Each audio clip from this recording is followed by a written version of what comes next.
of business is to recognize the intermediate school. Is that Mrs. Pizarro's back there? I don't have my glasses on. So if you'd like to come on up, that'd be great. And while you're doing that, I'll grab the list.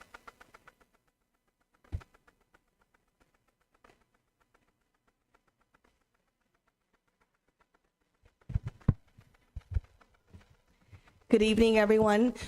While we get started, can all my Willis friends come up? You know who you guys are because I've talked to you before and gave you a paper to come to tonight's meeting. So can I have all of you come forward?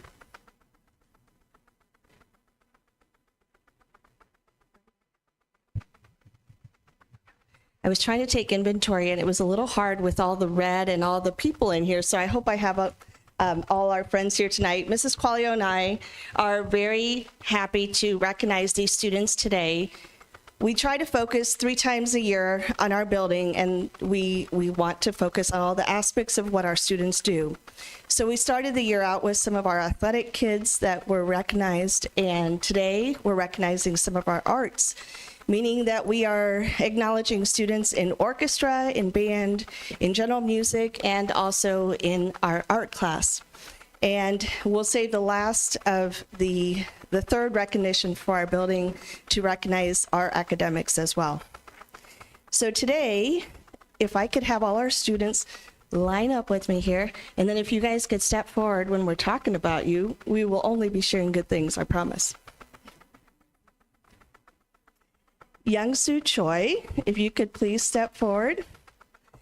Young-Soo is being recognized for creativity and attention to detail that is inspiring. He is always enthusiastic to learn about new artists and mediums and puts forth his best effort during every art class. Young-Soo recognizes details that often go unnoticed by others and uses the sense of humor and creativity to beautifully craft each assignment. And so today, he's being honored for a great artist. Thank you.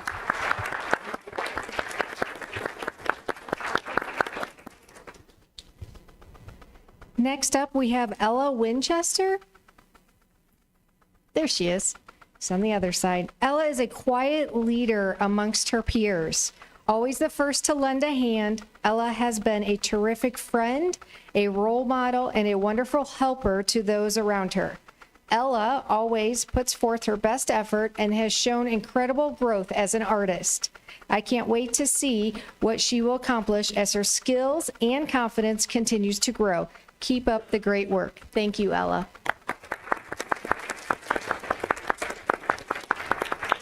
Simon Hoffman.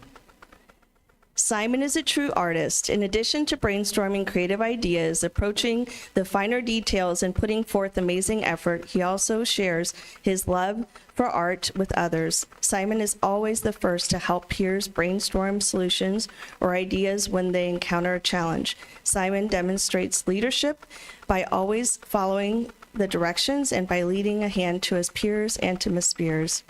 Keep up the wonderful work. And I also want to recognize Miss Spears, who leads these students in our art class. So thank you, Miss Spears.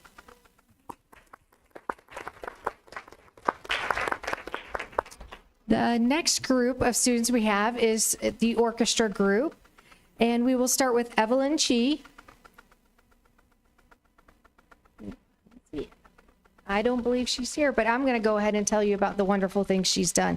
Evelyn currently takes private lessons and participates in the advanced 4th grade orchestra. She's always eager to come to orchestra and play her instrument. She is developing into a strong leader with her ability to play tricky music, assist her classmates, and ask difficult questions. So congratulations to Evelyn.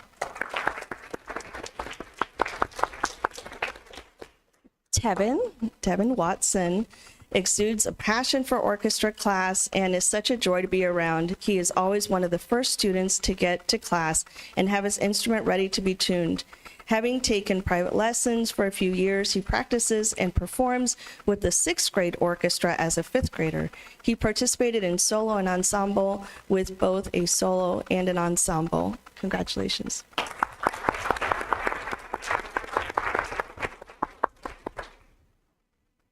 Last, we have Melody Faye. Melody has a true love for violin, and that shows through her participation in different auditioned ensembles like the Wabash Valley Youth Symphony and the Indiana Junior All-Star Orchestra. She also took part in solo and ensemble contests with an ensemble and group I solo. Melody is a leader through her actions and is always ready for a challenge. Thank you for your hard work.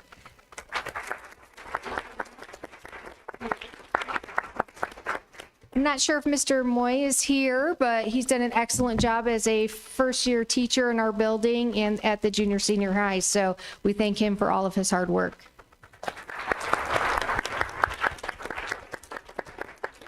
Our band kiddos are next, and we're going to start with Henry. Henry Siebert is a burst of positivity and fun. He is one of the first to be ready for band rehearsals and has taken initiative in so many ways, such as learning an entire song, Peaches, for the talent show, which included the need to learn 3 to 4 new notes we haven't learned yet in the 5th grade. He performed the entire song from memory, which was outstanding. Congratulations. And it was wonderful.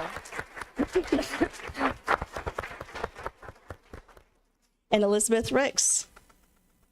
Oh, excuse me. Oh, no, go ahead. Okay. Although I do really enjoy Elizabeth, so I was excited I got hers. Elizabeth is always happy to play and is truly an outstanding musician. She has also taken some leadership on by visiting the 5th grade band to help a young beginning trombone player individually during rehearsal. We appreciate all that Elizabeth has done in the band. Keep up the great work. Thank you, Elizabeth. And of course, a huge thank you to Don Pettit and Kelsey Danning for all of your efforts with our students, so thank you.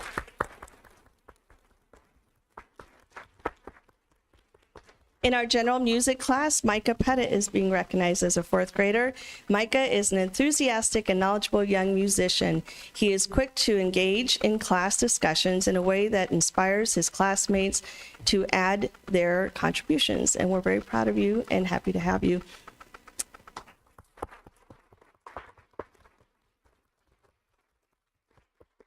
Next up, we have Felicia Shi. Felicia is a strong, gifted musician. She leads by example with her classmates as we are working on preparing for our musical production. She also generously shares performances with the class that motivate us all to spend more time practicing outside of school. Thank you, Felicia, for all your hard work.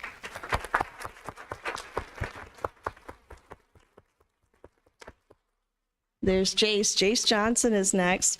Jace is a brave and unselfish musician. He is always the first hand up when we need a volunteer to try something new in front of the class during a demonstration. His spunk helps others to venture out of their comfort zones as we try new creative projects in general music class. Congratulations. And leading our students in general music is Mr. Hagerman there, and I don't know if Mr. Lesenby is here, but thank you, Mr. Hagerman. Last but not least is our choir group. First up, we have Cindy Kim. Cindy is an excellent music reader and singer. She sings out leading her section of the choir. She is always on time, is a member of the Circle the State group, and she demonstrates flexibility with new music and asks insightful questions about the music and rehearsals. Thank you, Cindy, for all of your hard work.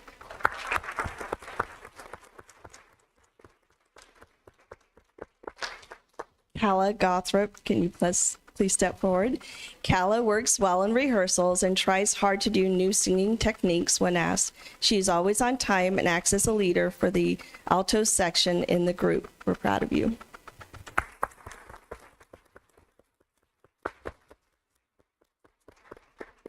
Last but certainly not least, Shane Song. Shane works hard to learn her parts in choir, staying on attention during rehearsals. She has been a member of Circle of the State group for the past 2 years and auditioned for the State Honor Choir. Congratulations, and thank you for all of your hard work.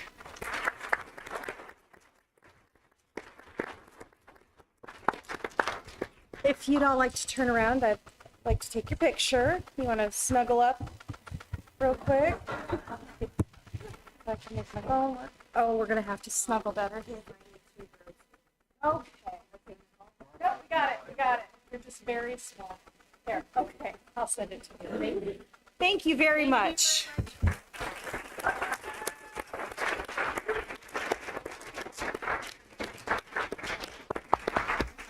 Now, boys and girls and moms and dads, I know this is a riveting meeting, but if you'd like to be excused, you are welcome to leave at this time. Thank you. Thank you.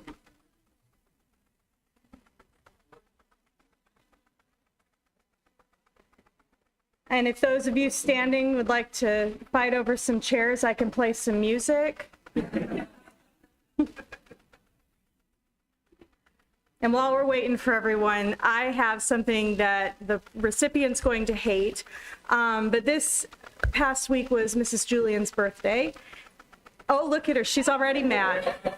And she does so much to take care of us and make us look like we know what we're doing up here. So I just wanted to acknowledge her and say happy birthday.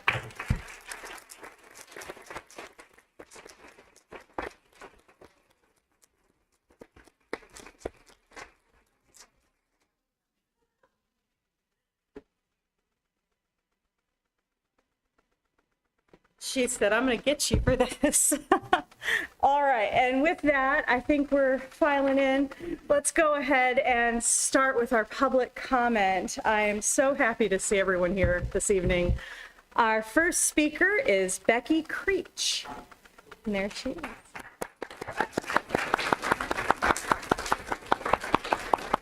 And of course, you've done this before, but each speaker gets 3 minutes. And Tom, you got this? Yep, Tom's on it. Go ahead. My name is Becky Creech. I am a teacher, parent, coach, and community member. I'm excited to be here for the vote on our next principal. I put my trust in Dr. Greiner and the board to select the best person for our students, staff, and school. As one of the teacher representatives on the principal interview team, I wanted to share my perspective on the process used to select our next principal. Based on prior board meeting discussions, I know many in the community may have questions about the selection process. At previous board meetings, Dr. Yen questioned if we had enough quality candidates. I can assure you we did. We were lucky to have experienced applicants who were passionate about education. At each stage of the selection process, the principal interview team was asked if we felt confident in the quality of the candidates and the process. Should we continue to move forward, or should we choose to reopen the search? We never felt the need to pause the process. Previously, Mrs. Mumford questioned our timeline to hire a principal. Zionsville's principal is also retiring, so I asked my friend who teaches at Zionsville about their timeline and process. Our process was identical to the one used by Zionsville. In addition, we shared a similar timeline as they are also voting on their new principal tonight. Dr. Greiner knows the West Lafayette community values collaboration among stakeholders.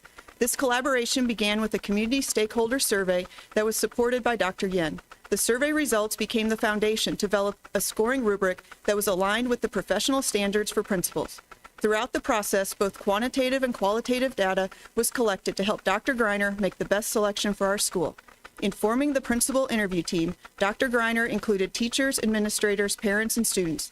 While we represented different viewpoints, we had one common goal: find the best person to lead our school next year. The principal interview team confidently sent the final high-quality candidates to the last round and trusted Dr. Greiner and the board to make the final decision. After interviewing the final candidates, board members Wong, Austin, and Schott helped Dr. Greiner bring their top choice to the rest of the board. I'm excited for the opportunity the board has tonight to show the West Lafayette community that you trust the students, parents, teachers, administrators, and fellow board members who collaborated to select the best person to lead our school next year. I'm excited about the prospect of a 7-0 vote to hire our new principal. And seeing who's sitting here tonight, we have a chance to make a home run hire for our students, staff, and school. Thank you.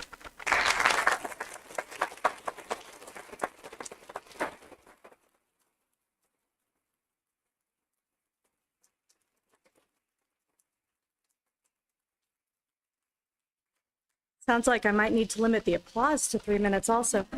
The next speaker is Mrs. Sandberg. There you are.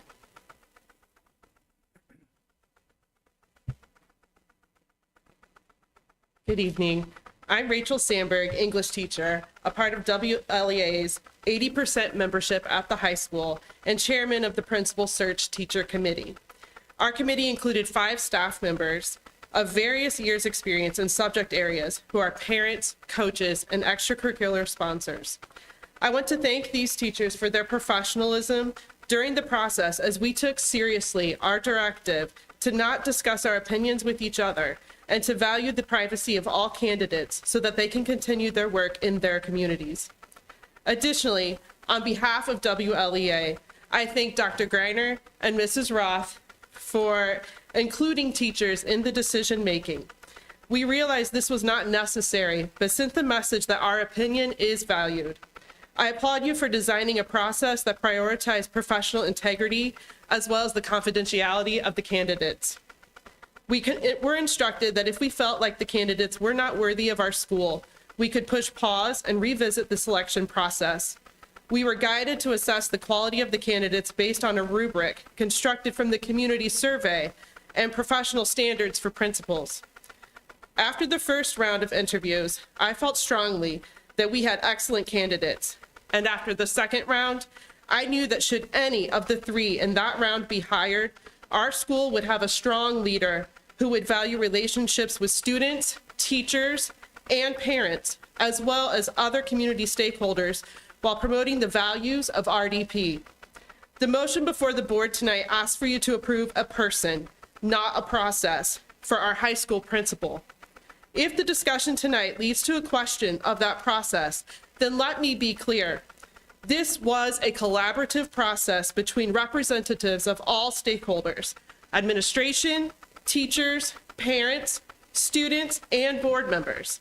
None of that had to happen, but was designed as such by the 2 people you hired to lead this corporation. A split vote of any kind will be an embarrassment to our profession and our community. Any votes against this person as a protest of the process is insulting the professionalism and personal integrity of the leadership of our school community, as well as making the new hiree's job harder by making it look to our community as if he was not fully supported for this role. I ask the board tonight to vote unanimously for our new principal as an introduction to true Red Devil pride. Thank you.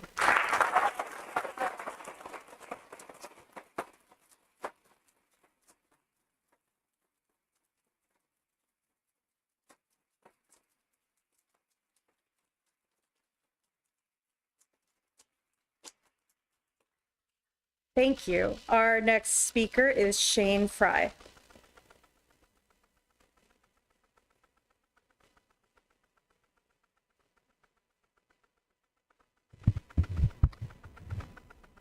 Hello, I'm Shane Fry. I've been teaching and coaching for over 20 years in the West Lafayette schools. I'm speaking on behalf of the teachers. We would like to offer our support for hiring of a new junior senior high school principal. The West Lafayette Community School Corporation is a strong academic entity because of the long-standing collaboration between the school board, central office, administration, teachers, students, parents, and community members. Therefore, the process of hiring a principal that includes these stakeholders is the best model for finding the right person for the job. The process was led by Dr. Greiner and Mrs. Roth. It was started early to ensure quality candidates. It involved administrators, teachers, parents, and students. The West Lafayette administrators know what it takes to be principal in our schools. They know what our students, parents, and staff value. The teachers represented diverse subject areas, extracurricular involvement, years of experience, and teaching experiences both inside and outside of West Lafayette. School board members were included in the final round of interviews. The rubric used throughout this process was created using results from a community stakeholder survey that were then linked to professional standards for principals. We are supportive of this process and the selection made by Dr. Greiner based on the feedback from involved stakeholders that he is recommending to the board tonight. This statement is supported by nearly 90% of the teachers in our building who signed this paper below. Thank you.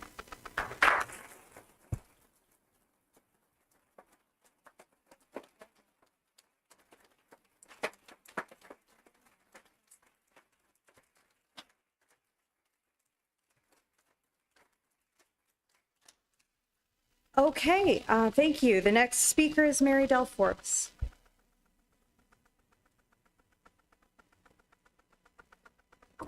Good evening. I'm Mary Dell Forbes. This is my 13th year teaching English at the high school, and I'm a proud mom of 3 alum. I will keep this brief. I just want to ask each of you to search your heart, and if you're even thinking of voting no for this candidate, ask yourself, what's my motivation? Am I really doing this in the best interest of our students and our staff to get this new era off on the right foot? Or do I have a personal agenda? Do I have a vendetta against others? Am I always going to vote against what I perceive as the opposing voting bloc? And if that is your motivation, I'd ask you to search your heart, be the servant leader that we all elected you to be, and keep in mind, you can always change your mind. It shows that you have one. Thank you.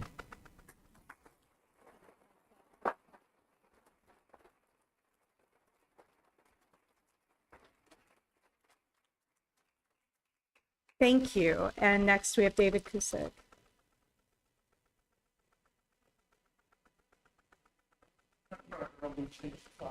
Okay.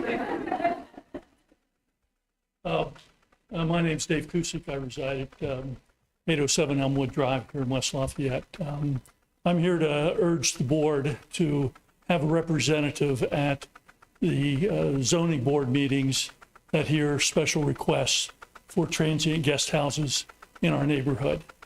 At the last zoning board meeting, there was one special request heard. No one rose in support of that special exception. 8 to 9 people rose in opposition.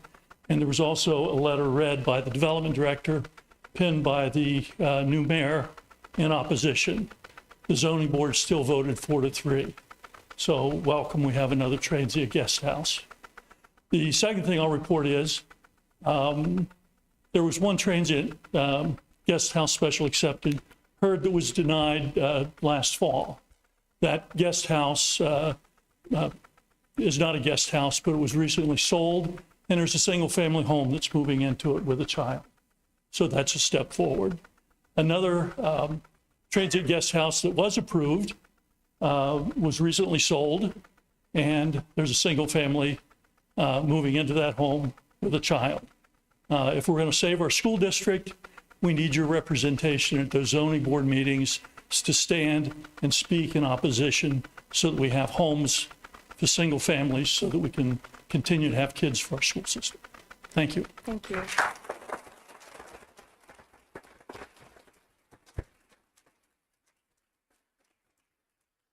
And finally, we have Natalie Lucas.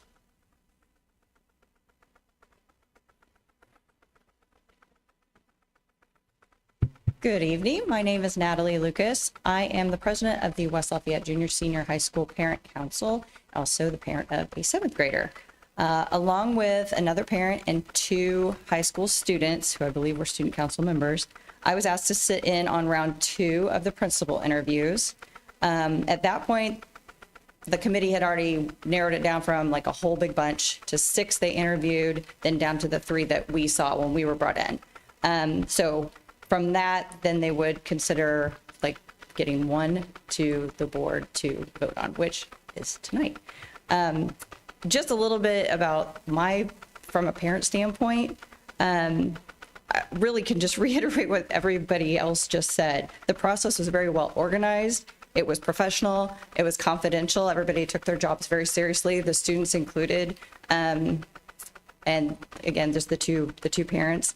I will say all 3 candidates were very, very qualified. And I was very pleased that no bad choice was going to be made. So I hope that everyone takes that into consideration when they do their vote tonight.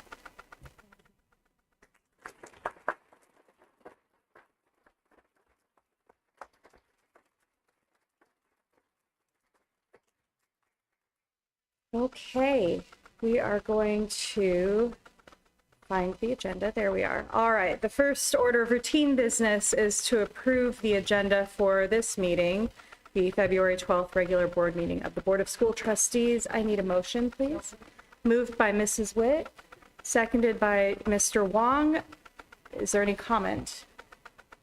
Great. All those in favor of approving the agenda, please raise your hand. That passes 7-0, Mrs. Julian. And we will move on to number 2, the approval of the minutes for the January 8th executive session of the Board of School Trustees. I need a motion. Moved by Mr. Marley, second by Mr. Schott. Any commentary? All those in favor, please raise your hand. That's also 7-0, Mrs. Julian. Next up, we have the approval of the minutes for the January 8th organizational meeting of the Board of School Trustees. I need a motion. Moved by Mrs. Witt. Second by Mr. Marley. Any discussion? Mr. Wong?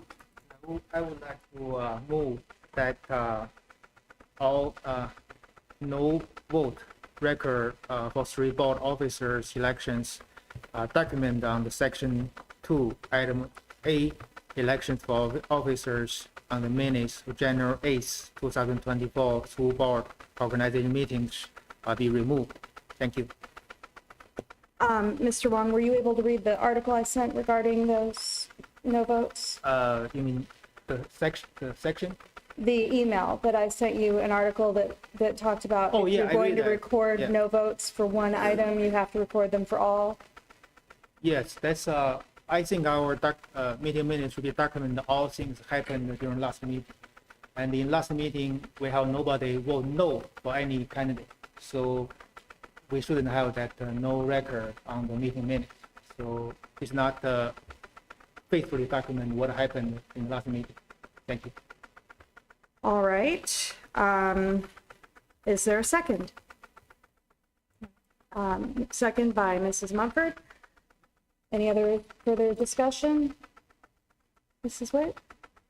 Well, in general, y'all accept parliamentary procedure being Robert's Rules of Order, and Robert's Rules are very specific about you either document names and votes for the ayes, the nays, and the abstentions, or you do not document any names. So last year, there was a substantial conversation about adding a specific recording of who voted yes and no or abstained on every item. And at that time, as board chair, I researched that with Dr. Reiner's help and went through what the options were.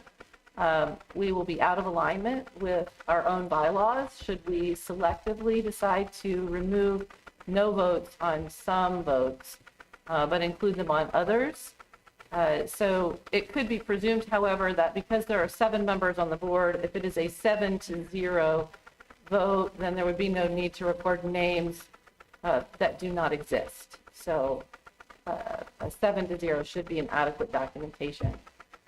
So I would prefer that we would remain in alignment with our own bylaws and Robert's Rules of Orders on recording minutes. Mrs. Mumford? The minutes are statements of what happened, and so the discussion is not on votes when we voted yes or no, and should those be recorded. What needs to be changed is there was never a call for a no vote, so there's no documentation to put in the minutes of that. And in reading through the document you sent plus other documents, there's nothing that says when there's a no vote, when there's no call for a no vote, then those have to still be recorded. So to include something in our minutes that never happened in our meeting is not accurate. So are you saying that because we voted all in favor of Mrs. Austin or all in favor of Mr. Wong, and there was never a no toward Mrs. Austin or Mr. Wong, that it should be recorded as a either or vote instead of a yes or no vote? Correct. This actually came up last year. I actually brought up the same concern with the organizational minutes last year, that documentation of the minutes need to be with what happens in the meeting, not adding things that never happened. Thank you for that explanation. That makes a lot more sense. Anyone else? Dr. Yin? Sure, whether it should be added to this one or it's a different revision. I emailed you this afternoon. Is it the same document? The same document, The but different organizational revision. meeting Yes. minutes? Okay, go ahead. at the beginning of the meeting, and Mr. Wang recommended allowing public comments at the beginning of the organizational meeting. And he said that's required in the Indiana code. And Mrs. Witt said that organizational meeting is an exception to that rule, and said that our agenda follows a sample provided by the ISBA. So that should be recorded because this particular meeting doesn't allow the public comments. And Okay. Mr. Wang said we should. Mrs. Witt said we shouldn't. Okay, let's put a pin in that one and vote on the previous motion first, please, and then I'll come back to that. Is that all right? Okay. All those in favor of changing the wording in the organizational meeting minutes from the Monday, January 8th meeting to reflect that it was an either or vote and not a yes or no vote, please raise your hands. Okay, Mrs. Mumford, Mr. Wang, and Dr. Yin. And all those opposed to changing the minutes, please indicate with a raised hand. That is Mrs. Witt, Mr. Schott, Mr. Marley, and myself. That motion does not pass. Now, Dr. Yin, you wanted to include, could you explain that to me one more time, please? The statement made by the two board members, Mr. Wang said we should allow the public comments at the beginning of the organizational meeting because that's what the Indiana code requires. But Mrs. Witt said that the organizational meeting is an exception. So we don't need to have public comments for that meeting at the beginning of the meeting. Okay. Any other comment on that item? Yes. Jessica's here. Can I have a quick question? No, actually, what did you say? Yes, actually, we do need a second on Dr. Yin's motion to amend, sorry. Does anyone second Dr. Yin's motion to amend the minutes as stated? Mrs. Mumford seconds. Okay, now, Mr. Wong, you need to address me as the chair and not anyone else in the room. So if you could address your question to me, that would be great. Yeah, I think this should be a point of information. Yeah, I want seeking our attorney's interpretation of open door laws, which require public comments before any final actions of school board. Okay, because our attorney has not had time to prepare for that question, I don't want to put her on the spot. However, Ms. Witt, go ahead. Well, I was just going to say that what we're talking about right now is our item is what should be recorded in our minutes, not reopening that concept up for discussion. So for that reason, the vote here is on what is recorded or not recorded in our minutes, not an opportunity to inquire as to philosophical process with our legal counsel. Okay. Mrs. Mumford. Appropriate time. I mean, we don't have work sessions. I don't agree with email discussion. So when is it appropriate to learn from legal counsel their perspective on something where a board chair told us that there's an exception and others have told us differently? Mrs. Witt, would you like to answer? Well, ironically, I am in possession of email conversations that you had with Luke Britt, who's a public access counselor, thanks to a public access request by Lauren Bruce, who is an alumni and a community member. I don't know Mrs. Bruce. I haven't spoken with her. I don't know what inspired her asking for that open door or that records request, but in the communication that you had with the public access counselor, it would seem only to corroborate that that level of detail is not necessary. So I don't believe at this point that reopening a conversation about it would be appropriate in this meeting. For me, an appropriate time, I'm not in charge here, but an appropriate time would be when the agenda comes out to inquire on that agenda with any questions to the board chair and allow the board chair to work with the superintendent and get any answers to your questions. I don't recall you asking a question about that in any way prior to the meeting. I'm sorry if I forgot that. Okay, I think we should probably go ahead and vote on this. All in favor of amending the organizational minutes to include the information described by Dr. Yin, please indicate with a raised hand. That would be Dr. Yin, Mrs. Mumford, and Mr. Wong. All of those opposed, please indicate. That would be Mrs. Witt, Mr. Marley, and Mr. Schott, and myself. The motion does not carry. And now I need to find where we are. Okay, next item is oh, shoot, you're right. Okay, returning to the previous motion, is there any other discussion regarding the organizational minutes? Okay, all those in favor of approving the organizational minutes as presented, please indicate with a raised hand. That would be Mrs. Witt, Mr. Schott, Mr. Marley, and myself. All those opposed, please indicate with a raised hand. That would be Mrs. Mumford, Mr. Wong, and Dr. Ian, I didn't see your hand. Is that you as well? Okay, so the minutes pass. The next item is number 4, the approval of the minutes of the January 8th regular board meeting of the Board of School Trustees. I need a motion. Moved by Mr. Marley, second by Mr. Wong. Any discussion on that meeting in particular? Yes, I have a question. The minutes are including a lot more detail, so I would love to hear from Mr. Schott, kind of his role as secretary in crafting the minutes. I've not completely understood. I know Mrs. Julian does a great job of putting them together, so I was trying to understand, Mr. Schott, what, like as secretary, how you're involved in this and how this all comes to pass. I take notes of all the comments, work with Mrs. Julian to determine how much content is enough to get the flavor of what was said without going into specifics of who said what, and we collaborate back and forth. Mrs. Austin weighed in with a couple of comments, and that's how we arrived at the minutes for that meeting. Be sharing their comments from the board meetings that they think should be included? Have any of you ever done that in the past, or is it just the secretary's responsibility to decide what wants to be added, or what's the best way with those? That's never been an issue because no one's ever required that their comments be included. We're trying to find a balance that will satisfy several of you and speed up this process, and we're going to continue to iterate on that until we can get through this in less than 45 minutes. Okay, so no board member has ever emailed anything to Mrs. Julia, is what you're saying? No, that's not what I'm saying. I mean, about the minutes, to be included in the minutes? I'm not sure what you're driving at, but I think if something were misrepresented, a board member could do that, but I would appreciate being copied on that and also having Mr. Schott copied on that. In general, it's good practice to copy all of the board if you're communicating with any of the board. Helpful, thank you. Okay, great. Okay, let's go ahead and vote on the minutes from the January 8th regular board meeting. All those in favor of approving them, please raise your hand.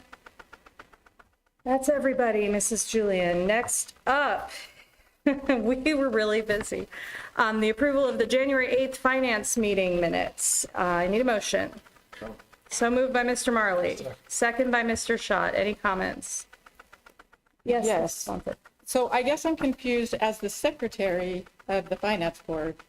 Why were these minutes never something that I was allowed to get input in, or this back and forth collaboration that was just shared that's happened with the regular meeting? The finance board meets once a year. Right. And I would guess that that was probably an oversight on the part of those of us who took a look at it ahead of time, but it was on Box, and that's where I saw it. So I looked through them, they looked fine, and I moved on. Is there something you'd like to amend? So I sent to the board the recommended amendments to the minutes, and I don't know, do you want me to split them into the two like we did the other? Because the first is about the no votes and the other is about information in the minutes. How would you like it now? I think since we've already voted on the no votes and not approved that, we could probably skip that and move on to the substantive issue. I sent, and I won't read it, I sent it to the whole school board. There was quite a bit of information that was actually never shared in a school board meeting. And so I went through and replaced it with what was shared in the school board meeting. It's more or less the same length, same details, just updated it with the information that was actually shared publicly. Okay, has everyone had an opportunity to review Mrs. Mumford's email? I'm sorry, Mrs. White, go ahead. A little bit. My concern is, first of all, I want to thank you. You sent out a very detailed explanation to the entire board on the process, that anyone could make recommendations and reviewing the minutes in advance, and you very clearly outlined what that communication should be. And I appreciate your doing that. It was very helpful for me to understand if I have any concerns with it. I have concern accepting any members, and particularly Mrs. Mumford's summary of the meeting from her perspective. And I would be interested if we need additional detail and going back to the transcript of the meeting, should that be necessary, rather than having any individual member summarize those without review by all. Thank you. It appears to me as though the information that was redacted in your suggestions, Mrs. Mumford, was the same as the information that was presented by Mrs. Cronk during that meeting. It was her recommendations and her explanation of the information that was presented to us during that meeting. And your changes were more of a narrative, in my opinion, which listed the discussions and things that weren't presented in that formal meeting. And I do agree that if we're not including the graphs, we should probably remove that language. How about I move that we table this one and we look at it again pending next month's meeting? Okay, I need a second, I believe. Seconded by Mr. Marley. All in favor of tabling? Board of Finance, that's everybody. Okay, we'll take another look at that. I'm going to make a note. Okay. The next item is the minutes of the executive session of the Board of Trustees on January 22nd. I need a motion. Mr. Wong, seconded by Mrs. Witt. Any commentary on that? Great. All in favor of approving those minutes, please raise your hand. And that's everybody. Next, I think we're up to the minutes of the January 26th meeting of the Board of School Trustees. I need a motion. Moved and seconded by Mrs. Witt and Mr. Marley. I'm sorry. Okay. Okay. All those in favor of, or no, I'm sorry, is there discussion? Great. All those in favor of approving the minutes of the executive session, please raise your hand. That's everybody. Okay, lovely. We do not have any unfinished business. And next will be new business with our attorney, Jesse Billingsley, talking to us about our riveting board policies. Go ahead, Jesse. Riveting. Thank you. So tonight we have the first batch of 10 policies for first reading. My plan was to go through each, highlight some points, allow any questions or discussion on each of them, take feedback, and then the plan would be to bring them back for second reading next month. My partner, Amy Matthews, will be with you that month because I will be otherwise occupied. I go in next Wednesday, so that's the countdown is less than double digits now. I'll just get right into it. We begin with A100, and I guess I should preface, this grouping is the A grouping, which is general commitments. So as opposed to most of our other sections we'll be talking about our groupings, there's no one specific topic to these policies. Their policies sort of cover a gambit, but they are general commitments to everyone in the school community is kind of what unites them. Versus subsequently, you'll see things like student section, personnel section that are more tightly contained by topic. So this policy section then starts with A100, non-discrimination and anti-harassment. It is a policy required by numerous laws, And to familiarize yourselves with the format we provide, all the legal citations are at the very end of the policy. So if you have questions about what laws are implicated by the policy, you can look there. It's a very long list in this case because we have both state and federal laws requiring the policy. This policy will ultimately replace a significant number of Neola policies, in large part because many of the Neola policies were repetitive through each of their different sections, personnel, students, administrative, those types of things. There is a decision for the board to make at the very beginning of the policy, or rather just direction to provide on the language of the policy. The first sentence reads, West Lafayette Community School Corporation does not discriminate or tolerate harassment on the basis of a protected class, including but not limited to race, color, national origin, sex, and it continues. The decision point is with regard to that word sex. So the statement is legally compliant. However, some boards want to elaborate that sex, for discrimination and harassment purposes, includes gender identity, transgender status, and gender nonconformity. Your prior policy did make reference to each of those categories, so that's what you've historically done. But know that regardless of language choice, the policy is legally a requirement because the law requires and defines sex to include all of those things. So it's more about what statement, if you want to make it consistent with your previous policy iteration, or if you just want to leave it sort of more simplistic, it's entirely a decision for the board to make.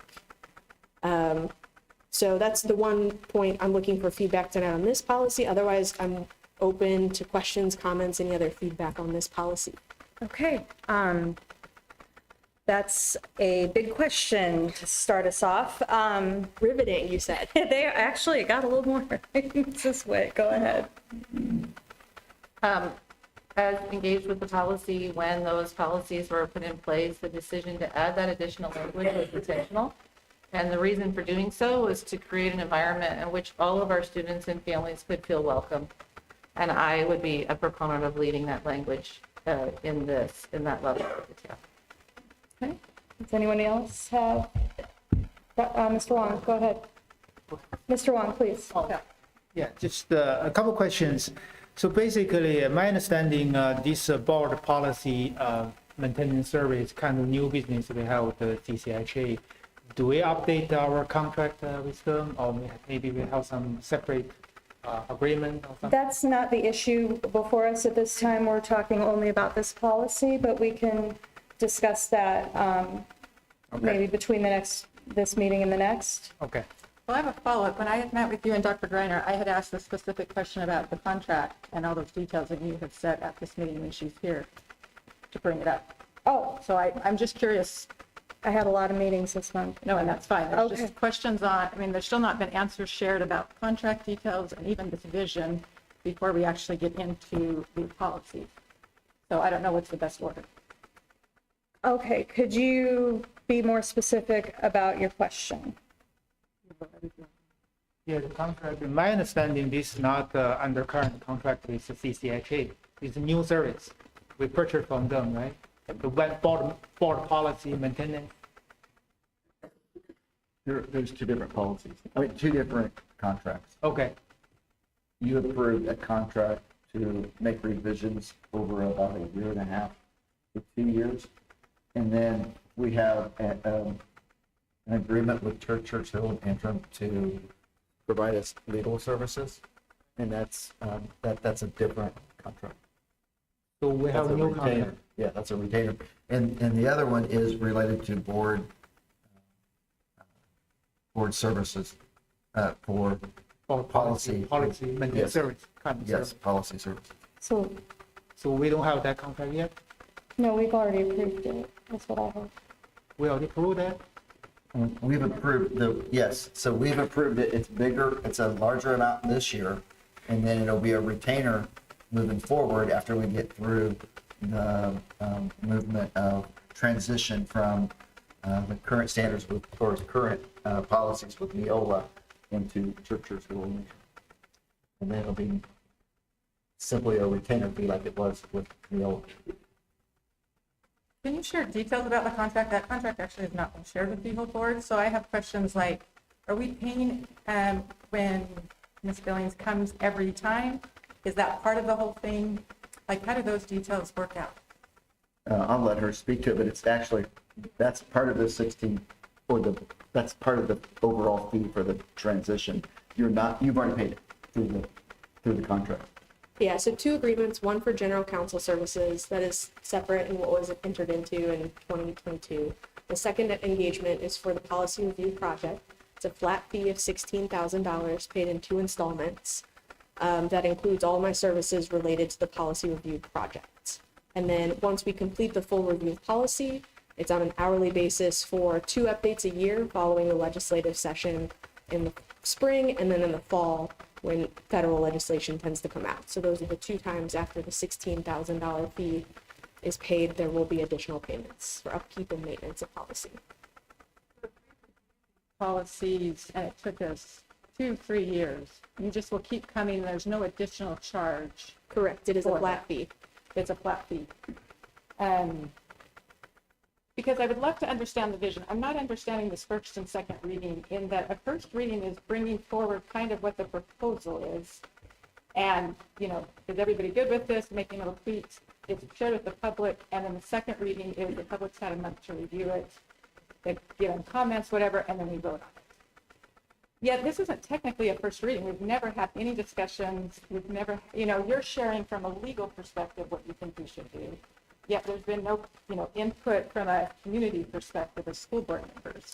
And so I guess, I mean, I've asked to do this in a work session or a policy committee. I think we have 10 policies to go through tonight, and it's like the community has to sit here for how long as we go through these policies, which are a big deal. They affect all of us. So the question is, for your time, if it's a policy committee, if it's a work session, if it's this meeting after this meeting, you just come to whatever you're needed to, asked to come, and the fee is the same. That doesn't have anything to do with it? Correct. Okay. I'd also remind you that these are our policies and that the board is elected to represent the community, but it's not a direct democracy in the same sense that Congress is. You know, we do want the community's feedback, of course, and if there are items that people are concerned about, we always are available. All of our emails are on the website to be in touch with. But I don't think any of the policies, and please correct me if I'm wrong, are going to be substantively different from the policies they're replacing. They're simply going to be more concise. Is that correct? Generally, yes. Yeah. Yeah. And if there are any substantive differences from previous policy, that would be something that you would point out to us in this sort of reading. Yes. Correct? Yeah. Great. Ms. Swift. I just want to say that back when we were discussing the pacing of this was the conversation that we did have in public meeting, and 10 policies in first reading tonight was the hope that we could get through those and make a transition. But I think we all knew that that was going to be contingent upon the board reviewing those and being prepared to come to a meeting to discuss them and raise their viewpoint. So it is quite possible we would find tonight that we cannot get through 2, and I don't believe that a large majority of our teaching staff need to necessarily watch that unless they desire it. And so I would be a proponent of working as we can through a number of these, and then we'll have to table the rest of them and slow our process down. I think that's fine. Going through the first reading. And then maybe we can have a work session between now and the next board meeting after we've had a time to still listen. I want you to say what we're going to say about the policy. Then maybe we can listen, then maybe we can go on the second. Make any sense? We can do it in the work session. I do, because if we're going to talk about the policies, I want to talk about it before the second reading.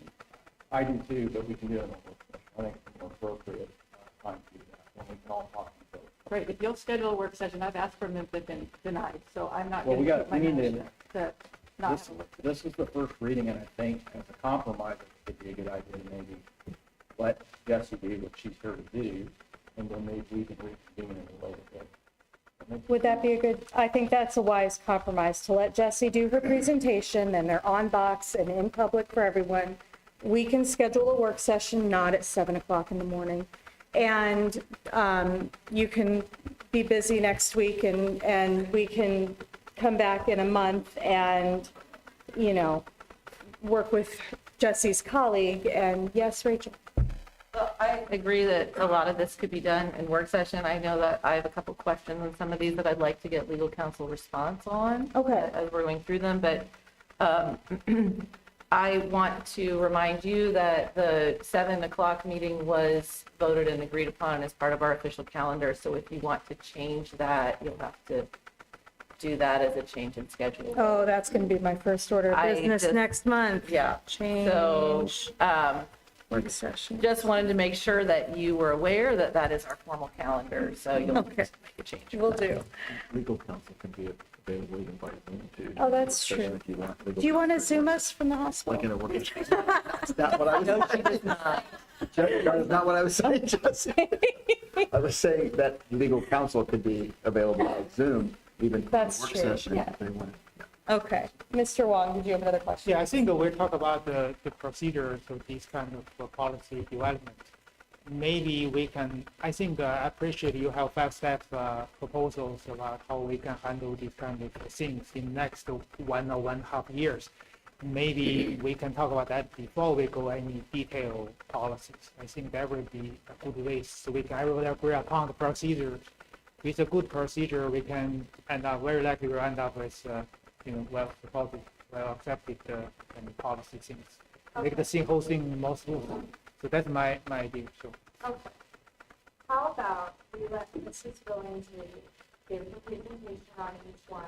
We limit our questions to A reasonable number, and then we can move on and have a work session this month at a time. Is that acceptable to everyone? Yes, Dr. Yin?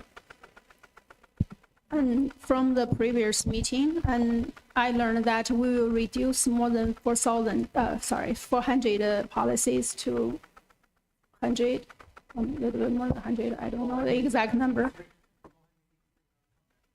Okay, thanks. And so I think given this big project, and we need a plan before we take any action, I move that we discuss and agree on the policy revision plan and the procedure before we review any specific policy. And I would like to see the big picture before focusing on any details. For example, I have the following questions. What's the overall plan for the revision? And what's the structure of the new policies? What will be the procedure, like the steps to take, the meetings, and we will have, and who will write the new policies? How will the community members play a role in this process? I think they are unclear at this time. I hope we can schedule a time to discuss and to agree on a plan before we move forward. Okay, thank you. Mrs. Witt? I feel very comfortable that I was present in the meeting where we discussed specifically that plan. Mrs. Billingsley was here and presented to the full board and the community that she would start by presenting a list of policies. Again, we tried to maybe start with 10. We thought that number might work. We would see. And that staff, that the board would have the opportunity to review those draft policies, and that we would come together in a meeting and review them, ask any questions, have the opportunity to inquire on their content. And then it is open until the next regular meeting for any community members of interest to come forward with feedback. And then we vote on those in that meeting. Or if there's not consensus reached after that 30-day review and we're back in meeting, that we could table it and move it to the next meeting for further discussion. That's the established process of reviewing policies. Who writes them is our legal counsel. That is what we have hired them to do. And the community input happens in the period between when we have the first reading and when we have the second reading. So I feel very comfortable with that, and I appreciate Mrs. Billingsley giving us clear direction on what that process might look like. Thank you. Let's move forward with your idea. Let's have her present. I like Here to present. It's an info It's only. info We don't need to only, vote. Would you please move to the next item for us, and we'll hash this out in a work session later.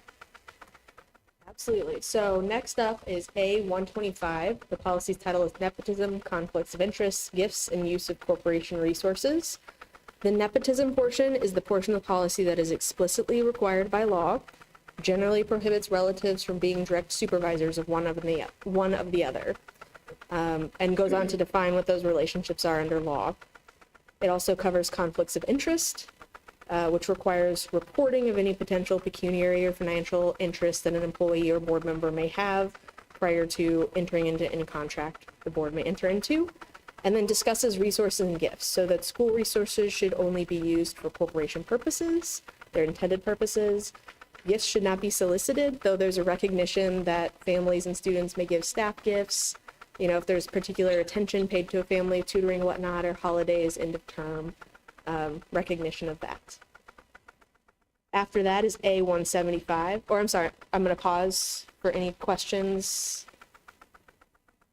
Let's hold off on questions. Let's just go through them, and then we'll do questions during the work session, and then we'll, One question later on specifically to legal. okay. In that case, if your question is a specific legal issue, please feel free to ask it now. If it's hashing out language, we can do that together later. Cool? Great. Number three, A175, whistleblower protections. This is a policy not explicitly required by law, but best practice and mirrors law. Basically outlines the type of reports we expect employees to make about wrongdoing, and that those employees who report in good faith shall not be disciplined, i.e. protected for their whistleblowing. Great. A200 is firearms, weapons, and destructive devices, required by several state and federal laws to prohibit. Essentially defines what those things that are prohibited on school property, and generally prohibits them on school property, with the few exceptions that are allowed under Indiana law. Those two primarily being SROs or law enforcement officers, and the exception for visitors and employees to have firearms locked in their trunk or glove box out of sight. we did have a brief, Yeah. Would you like to go ahead? We have a fencing team. We specifically added that to our policy previously because those are considered to be weapons. So that type of adjustment, how would that impact this policy? So we just make that adjustment. Okay. But it is considered, you do it as an adjustment, we need to make to personalize it. Yeah. Okay. Great. Anything else? Super. Oh, yes, Dr. Yin. What the policy numbers mean and how they are connecting with the current existing policy. Like the case Mrs. Rich just mentioned is a good example for what we have now and what we are going to have in the future. I think the corresponding relationship will be helpful for us to really review this. So the format we operate under is we have, count them real fast, 1, 2, 3, 4, 5, 6, 7, 8 categories, versus your policies now have several more. Our policies are categorized into basic commitments, school board governance, students, administration and personnel, instruction, fiscal management, operations and facilities, and community relations. So there's large overlap between those categories and the categories you have now. We've just really condensed them. You know, you have a section for administrative, classified personnel, non-classified personnel. We just have one section for administration and personnel. So they don't necessarily correspond exactly, but there are similar topics categories. Yeah, I really appreciate that information. I wonder whether you have a written document to show the structure of the proposed one and the old one, how they will be kind of condensed into the new one, because that's the big picture I was asking earlier. Yeah, I have that document, and I believe it's already been shared with the board. I saw it. I'm looking for it and I can't find It's it. a policy project introduction document is the title. I do believe we received that. I saw it. Yeah, it's not immediately Happy to here in reshare box, it or make but- sure it's shared. Okay. So then for the individual pieces, do we still have the information from the current one to the the new one through the corresponding relationship. For example, we will know which ones are removed, which ones will be added, to Yes. where.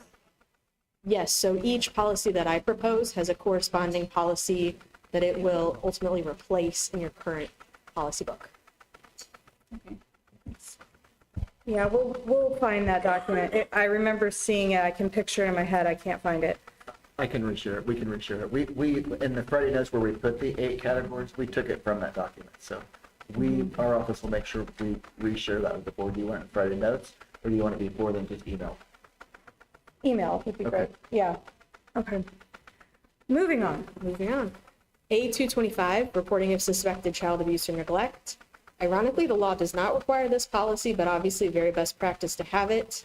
It mirrors the law and just states if there's any reason to suspect child abuse or neglect, staff must immediately report that.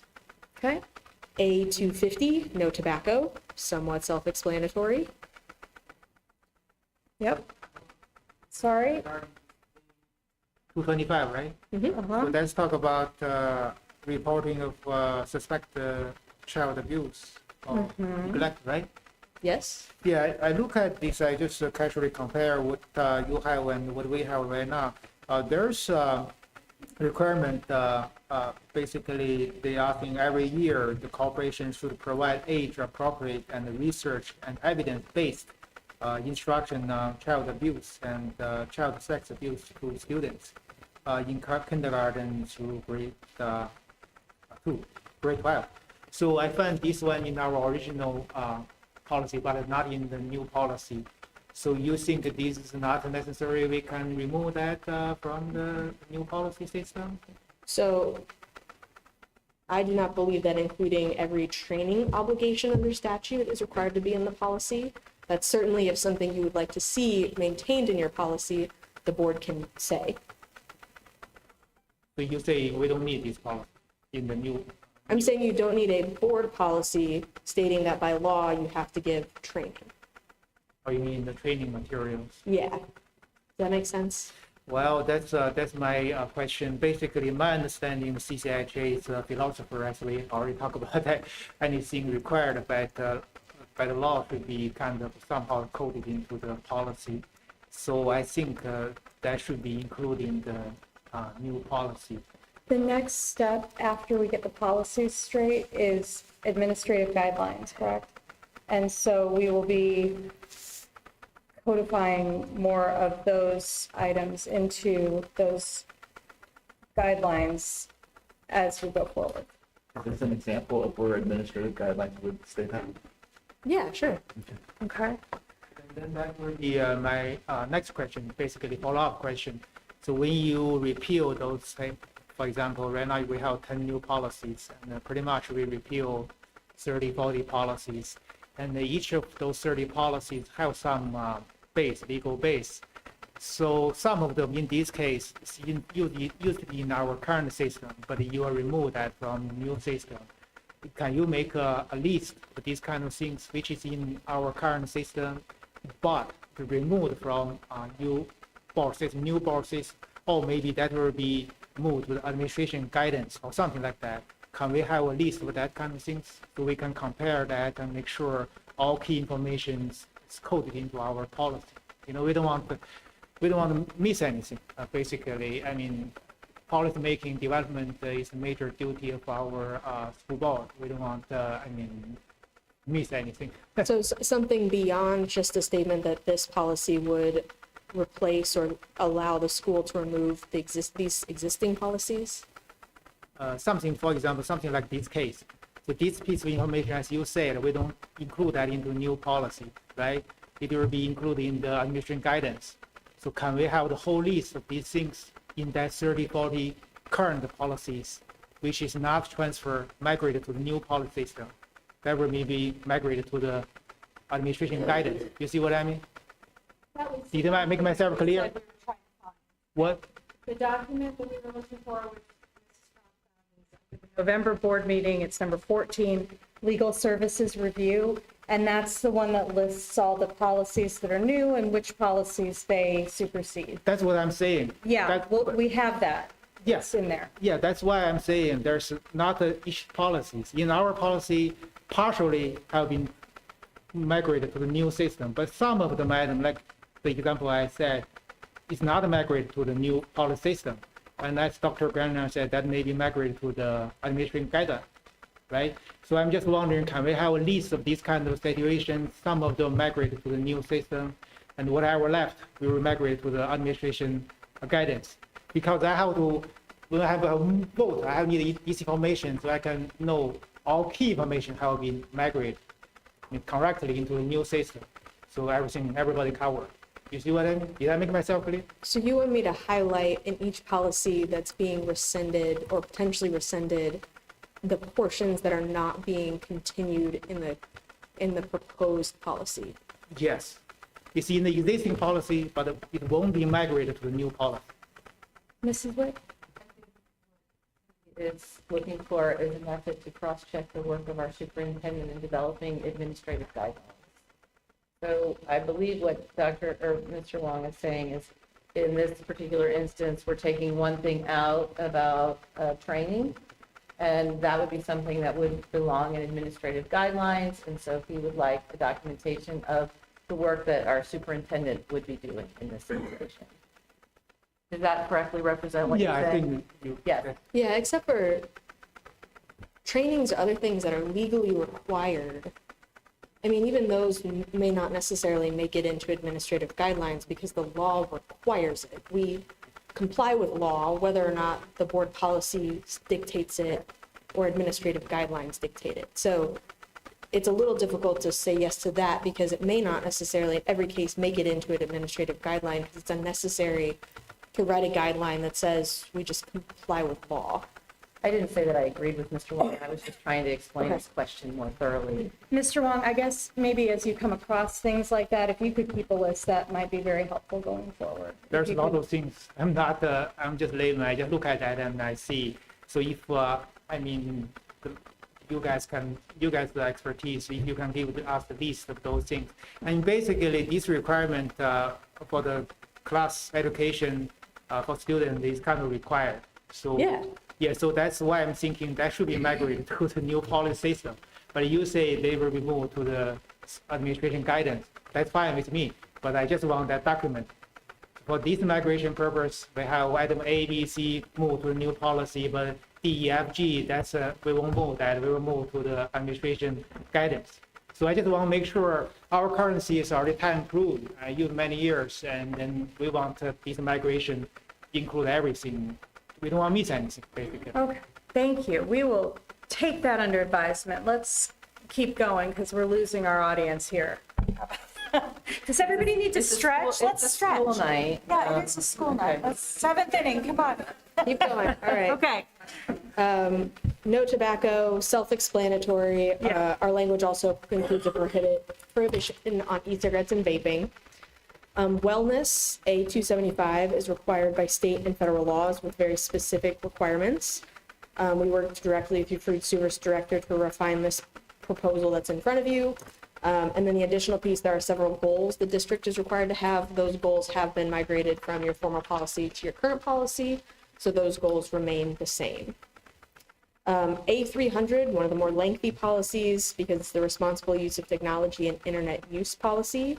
Various aspects are required by federal and state law. It outlines a very broad level acceptable use of technology, including academic dishonesty, or honesty, not dishonesty, protecting confidential information, school use of filters. Other highlights include users using technology at their own risk and the school not having liability, and not allowing incurring fees. So if people don't read clickbait 100% without authorization. A325 is communicable diseases. This is not a legally mandated policy, but the one that we got lots of requests for at the height of the COVID-19 pandemic. It emphasizes the authority that already exists in law with the Department of Health, the superintendent or principals to exclude students due to illness, that the district will follow the Department of Health statutes and regulations regarding immunizations and controlling communicable diseases, and that employees will use universal precautions to deal with any fluid or bloodborne pathogens. And then finally of the 10 is A350, civility and decorum policy. Again, not a required policy, but something we started receiving requests for. It sets out behavior expectations for the school community altogether and potential steps to address uncivil behavior. Thank you. Excellent. Yes, Rachel. This is where I have a question. I was considering a situation that I have experienced, and several of the policies could apply to that. So, and specifically like responsible use of technology, civility and decorum, the harassment policy. In a situation where any of those policies could apply to the action that has happened, the event that's happened, and if the means of resolution were different, so if it was report here on this one and report there on that one, how would we navigate which policy applied to the specific situation? Well, some of it depends on how the concern or complaint is brought to you. Like a constituent may bring it pursuant to the civility and decorum policy, and so that would sort of guide your response to it. Alternatively, I think you would need to rely upon administration, just in consistency in practice, and that, you know, this one was filed underneath the civility and decorum policy, but it's really more appropriate for us to deal with it under this policy or procedure. Okay. So there's a level, I think that's where the confusion, sometimes members of the community will say, oh, we're not really sure where this belongs, but we know that something wrong has happened, right? And so that's just essentially it's a discretion. Yes. Is there any exposure on inconsistent application of that policy? If there's inconsistent application, yes. So here's what I mean by that. If somebody wrote something mean about me on the internet, okay, I could come forward and say, well, this is against the school's civility and decorum. And say Dr. Greiner looked at that and said, well, actually, that's going to fall under responsible use of technology. And then a year later, somebody comes forward and says, somebody said something mean about me on the internet. Is this civility and decorum? And they were accepted into the civility and decorum. So that's what I mean by, I don't think anybody would do that to be, you know, it was just a question of that consistency, because these strike me as being more philosophical in nature than our policies have been in the past. And so I would kind of like to understand what the application looks like. Yeah. So some of that is the precedent that is set. These types of concerns are dealt with in this way. And some of it is less determined by which process it's processed through, not to use that word twice, but more about the treatment and the outcome and whether that's different. If you get to the same end result, it's not going to matter for liability what the process is that's used to get there. Okay, that makes a lot of sense to me. Thank you. Okay, any other general questions? I have a quick question. If I understand correctly, the process is now that we're you've turned it over to us, we're going to work on it so it goes to second reading, and now you'll start with the next group getting policies ready for a first reading. Yes. So I was wondering if we could prioritize a few of them. So the library curriculum materials, when we passed that, we were told that that would be one of the very first policies that would be brought forward. So we're wondering if we could prioritize that one. The bullying policy we have, if we could prioritize that, the student suspension and expulsion, and the one on staff not allowed to talk to school board, to me are ones that are not following things we should be doing or are doing, and I think should be one of the highest priorities that we have. So I don't know how that works to share. I don't know the proper way to share priorities. I'm happy to email the board the numbers. That'd be great. And then That'd be great. We can pass that along. But I think instead of just going in direct order, if there's policies that are priorities, I'd like to see those brought forward quicker. If that's okay. Yeah, fine by me. Did you have something? Basically, my understanding is new policy will condense some our current policies. For example, the harassment, we have harassment policy in the section programs, in developed programs. We have that for supportive staff. We have that for professionals. We have that for administrators. We have that for students. So basically, if you compare those current policy we have, for 90% they are pretty much safe. But there are some key information, there's different. For example, because each person in these school hierarchical systems, for example, if we file a complaint to administrator or to a teacher or supportive staff, you go different route. So there are some difference. But when you, for example, students are different. So if something happened with student, and also I find there's our current policy in the student section, there are big chunk of the message regarding sex harassment, but I didn't see that in the new policy. So that's another example. We didn't agree something here, but basically each section there must be some reasons why we have current layout in different sections. So I just wondering, maybe there will be some question to Neola, ask them why they have these kind of things. There must be some reasons. I understand you combine them together, condense them together. There's some benefit that you just change one, change all. But maybe there's some other benefit to leave them separate. So that's just, again, I'm layman. So I think we need some advice or information regarding the benefit and the pro and con of different. We talk about that different philosophers and which one is better, how to handle different situations. Thank you. Thank you.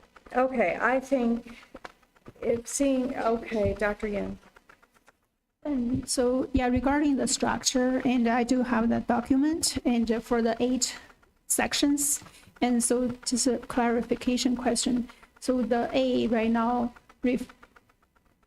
means that they all belong to the section A? Yes.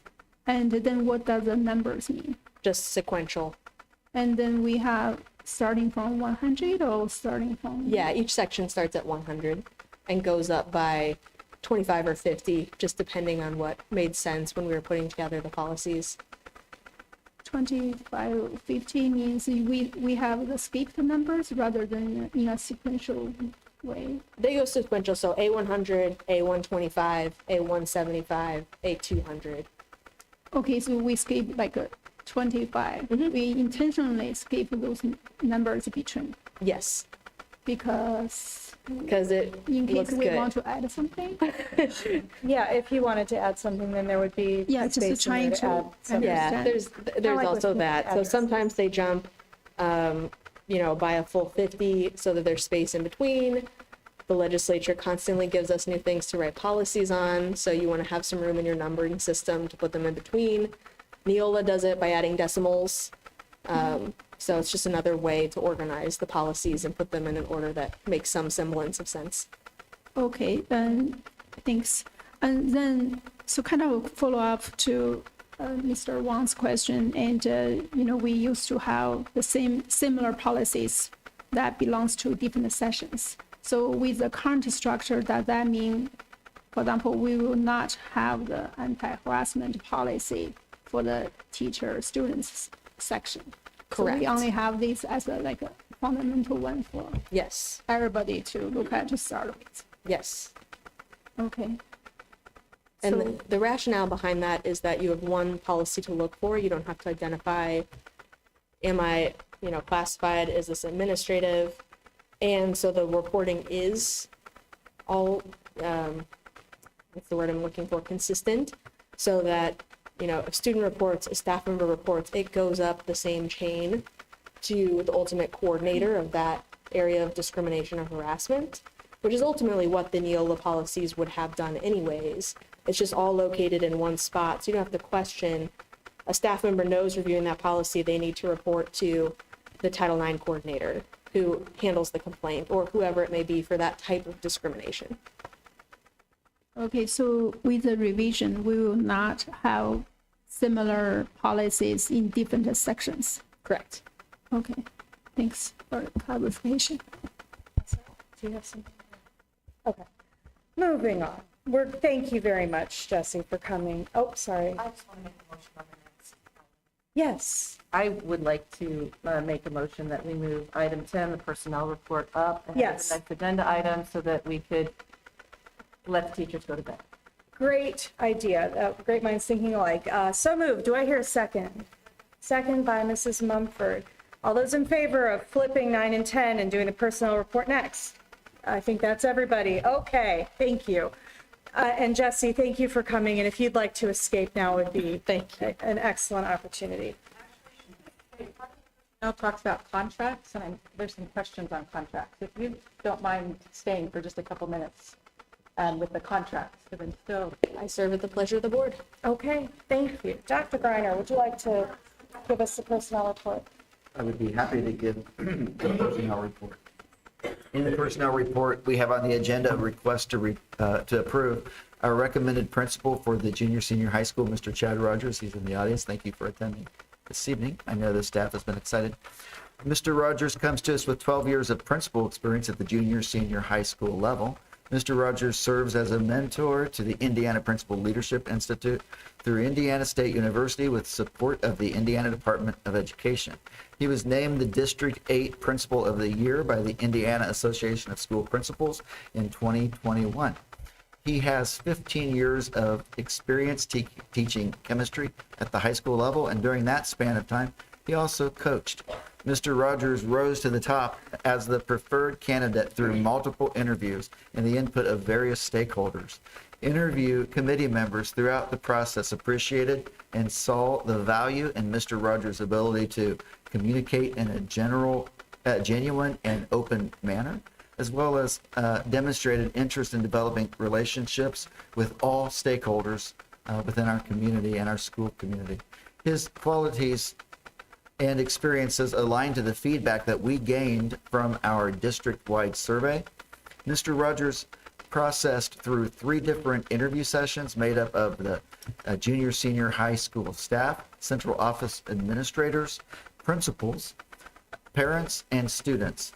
Those on the interview committee represented our special populations such as special education, English language learner, and high ability. Representative board members were also brought into the process later on, and we collected feedback and interview question topics from families, staff, and students through a survey that was administered early on in the process. We thank the many families, staff, and students who have engaged in this process, which is ultimately what led to this preferred candidate. Based on the process, coupled with the outstanding feedback gathered from the reference checks, I can confidently recommend Mr. Rogers to the board for hire. It's also my recommendation that the personnel report be approved as presented. Thank you very much. My pleasure. Thank you.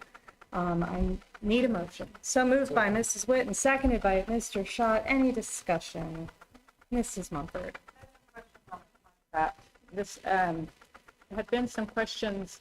Recently, the contracts of the teachers were posted online, but my understanding that hasn't been done before. So I'm trying to understand the legality, what's required, what's not required. Parts of contracts are being shared with some of the board members, addendums. So I'd like to understand the contracts better because I feel like when we're approving the personnel, we're also approving contracts. Okay. So sorry, let me make it, I'll share. Why was it decided to put all the contracts on the school board website recently? Nothing was shared with the board. I just noticed it on the website, yet it's never been done before. I was not aware of that change. I think it has been done. Yes. Yeah, and we do that. We did that in my previous district too. And if it started when I got here, but I suspect it was done here before. I don't know if it happened before. I know that you and I had a conversation about it when you came, and this is at least the 3rd year that would have been put up. So, okay. So is it legally required to share the contracts on the school's website? It's legally required to, so we're trying to be extra transparent, just so you know. It's legally required to share the teacher's contract. Okay. And then it's legally required to post administrative contracts. We are transparent and we post all of it. What about addendum to contract? Yeah, so the base contract, all certified staff has a base teacher contract that only talks about the salary and the required work days. But then there's the addendum that's going to talk about a retirement plan. In some cases, it's devices. Do the school district pay for their devices? Mileage. It's all that other stuff. Got it. So yes to the superintendent's contract. That is a requirement. You can find that on mine, Yeah. that 8-year, and it Yeah. doesn't change. And then I've got a teacher contract that's issued. Yes. So yes to the superintendent's contract. That is required. Is there addendum to our principals or any other administration? It is it's handbook in the same way that things are listed out for teachers and the teacher contract. Handbook meaning, sorry, this, everybody has the same. If you're not the superintendent, everybody meets those same requirements. Okay, that's helpful. This was, anyway, that's helpful. That answers my contract question. Great. I didn't need you this time. Thank you for being willing Thank you, to stay Jesse. for an extra minute. Anything else? All right, I have a motion and a second. All those in favor of approving the personnel report, please indicate with a raised hand.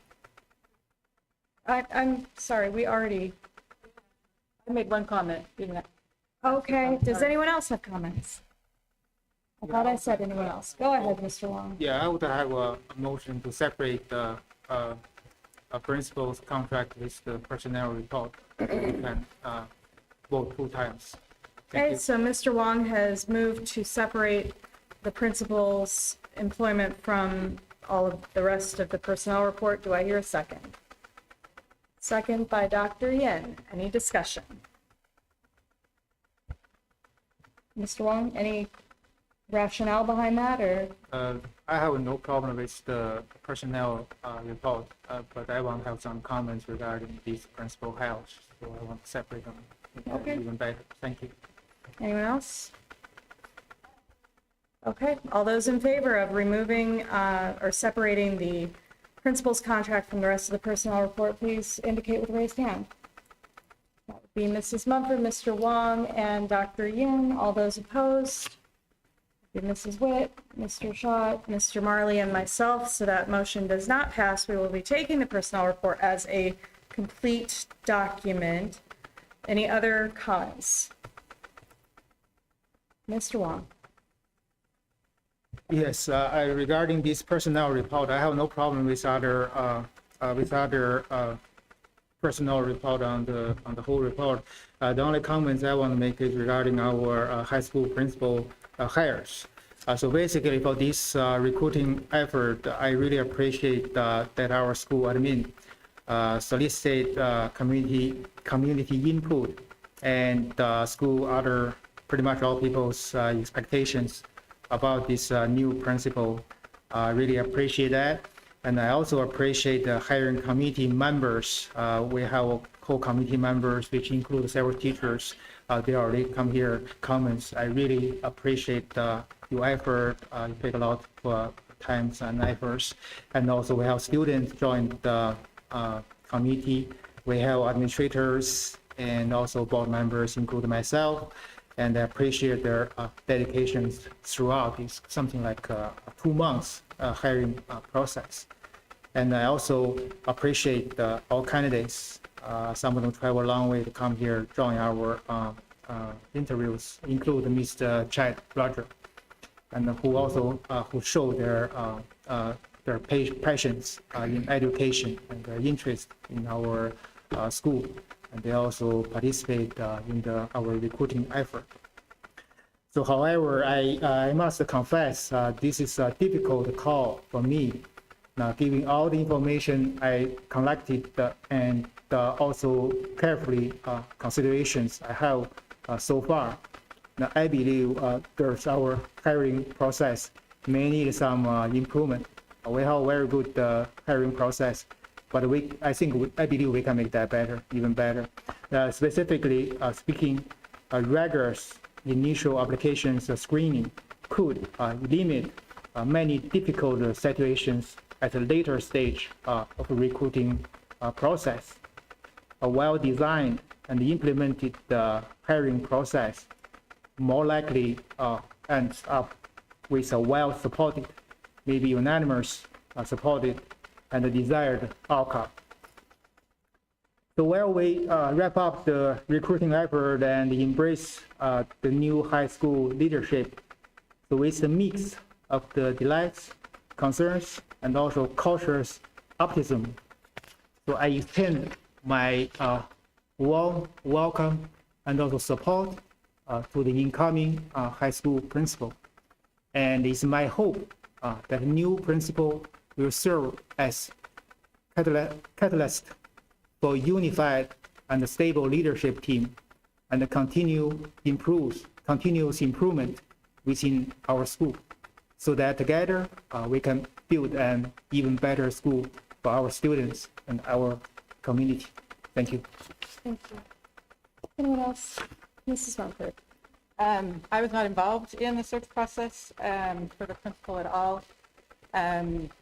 But my overall impression is it's not been a well-done search. This has been shared and concerns have been expressed. But I have to say I was happy to meet Mr. Rogers on Thursday. I was very impressed with his competency, with his openness and willingness to come here and embrace what makes West Lafayette fabulous and address some serious concerns we have. So for this reason, I will be voting to support and hire Mr. Rogers, even though I did have concerns.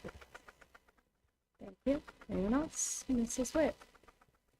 I would like to thank Dr. Greiner and Mrs. Roth and the teachers and administrators and students and parents who are engaged in the search. I think it's important for everybody present to understand that this is not the board's hire. This is our superintendent's hire. And our superintendent has made a very strong recommendation. And it's reinforced by this. There's names of all these teachers who are the educators in our schools, who work with our students and my children every day. And I want you to hear loud and clear how much I honor and appreciate your endorsements.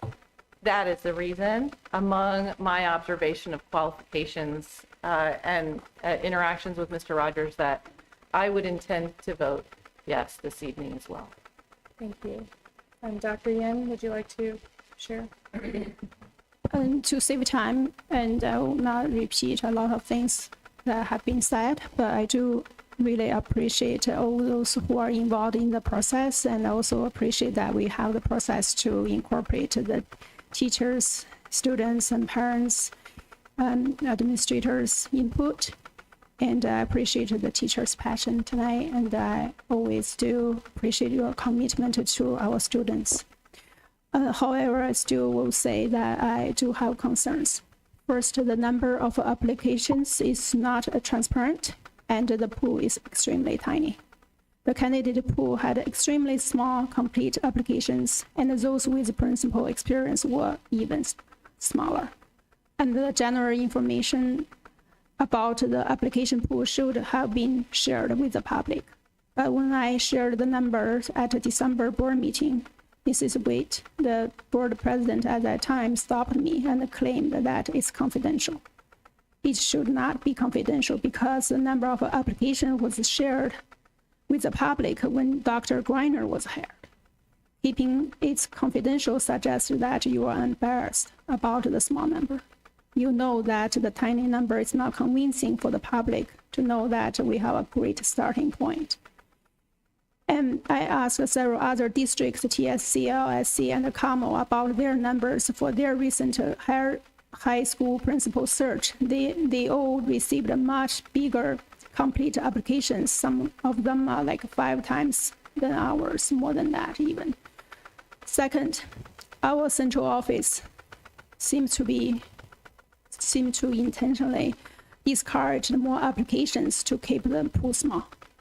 At a December meeting, I proposed to extend the application deadline and postpone the initial interview to increase the candidate pool, but my proposal was rejected. After the December meeting, the central office left the search open, but they explicitly listed the interview timeline on the website, stating that the first round interview should be conducted in the week of December 18th. Additionally, the ads removed a lot of attractive information about our district and about this position, including the annual salary of $130K to or above. It seems that this approach have successfully discouraged any other potential candidates because the central office later said that they didn't receive any additional applications afterwards. December 18 is a week when all the high school principals, teachers, and students were extremely busy with their final exams. It's completely unnecessary to conduct an interview in such a rushed time, especially when we had very few candidates. If everyone keeps our students' best interests in mind, a reasonable approach will be to extend the application deadline and conduct the interview in January to give potential candidates the winter break to prepare and submit their applications. I served on the search committee multiple times at my university. I've never seen such action. When the pool is small, just went ahead and did the search and did the interview. I found it's really hard to understand. In fact, many districts started their principal search in the spring semester. Until now, I cannot understand why the rationale for such a rushed interview process with a tiny pool. Third, information is insufficient for me to make this hiring decision. The interview committee recommended 2 candidates who had very close scores and had their pros and cons respectively. But the central office only presented 1 candidate to the board members to vote on.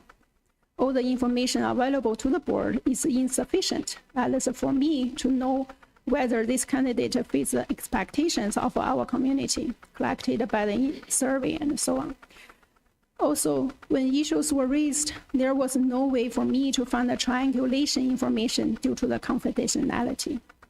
This is a critical hire, as we all know, which matters to thousands of students and hundreds of teachers for many years. I don't take our community's trust lightly or take any risk, so I will vote no for the reasons above. My vote is not a personal attack or distrust of Mr. Rogers. I hope that Mr. Rogers understands. As an elected official, I serve the community members, not the superintendent or any candidate. I need to stand behind every vote I cast and be responsible for the voters who trusted me and rely on me to make the right decisions for their children and their teachers. I welcome the new principal, Mr. Rogers. In particular, I really appreciate that you asked me for my suggestion after you know my vote. I do appreciate your openness to this, and I appreciate your understanding. I hope you can actively seek community feedback and continuously improve education for all the students. Thank you. Great. Anyone else? I'll just start. And all due respect, Dr. Yin, I also represent the community for the last 16 years. We have a duty to select the best person that we possibly can for our superintendent. And we went about that mission a few years ago. We took it very seriously. I can assure you all that we picked the right person for the job at the right time. And we trust him to make these decisions on a go-forward basis. And I told him personally, this is his call. This is his hire. This will be a person that he'll be working with in the coming years. And he knows that. But he also knows that we have a wide and diverse community and that he is open to a collaborative, inclusive effort with the end game to reach the best possible decision for all constituents. And he included 20 members of our community in that process. And he let them speak freely and independently and form their own decisions. And the decision that they reach is the culmination of what we have here today. We have Mr. Rogers in front of us. And I don't know Chad, but I know people that know Chad. And I'll tell you what, we've done it again. We've hired the right person at the right time. Hats off to Ron Schreiner. We owe you a debt of gratitude.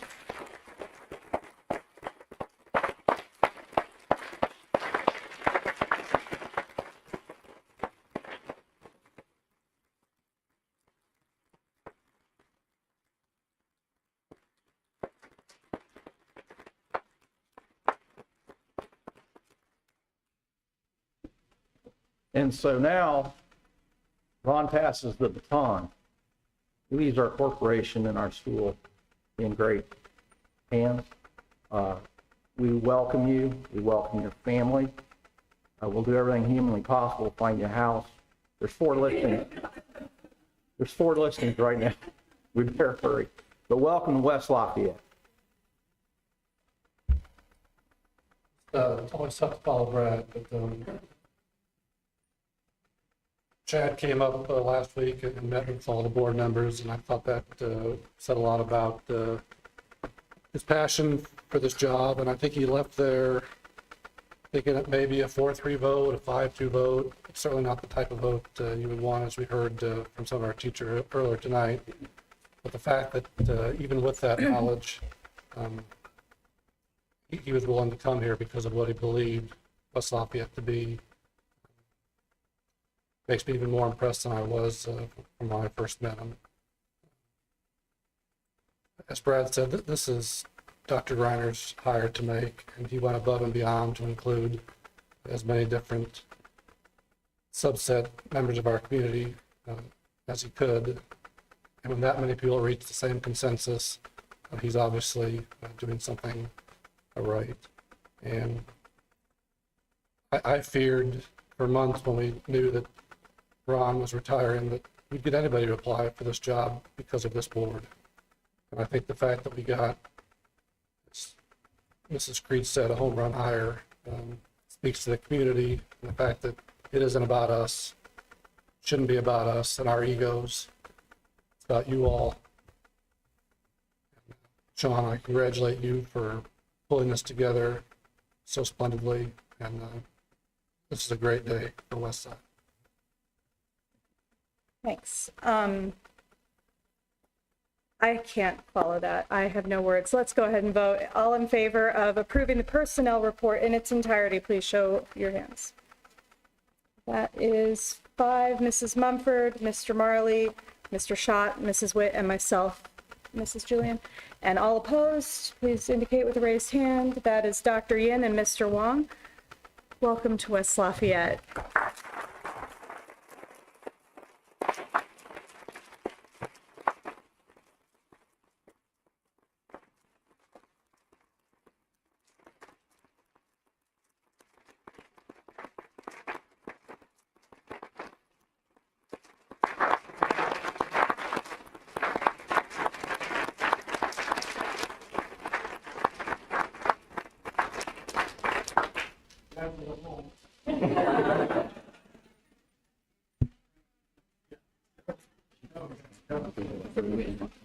We have unlocked the library in this building if anyone would like to visit for any reason. And we're going to take a 5-minute recess so that everyone can, let's just let, unless, Mr. Rogers, would you like to say anything, or are you? Yeah, there we go. That's good. We're recessed.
On number 9, we're back in some sort of order.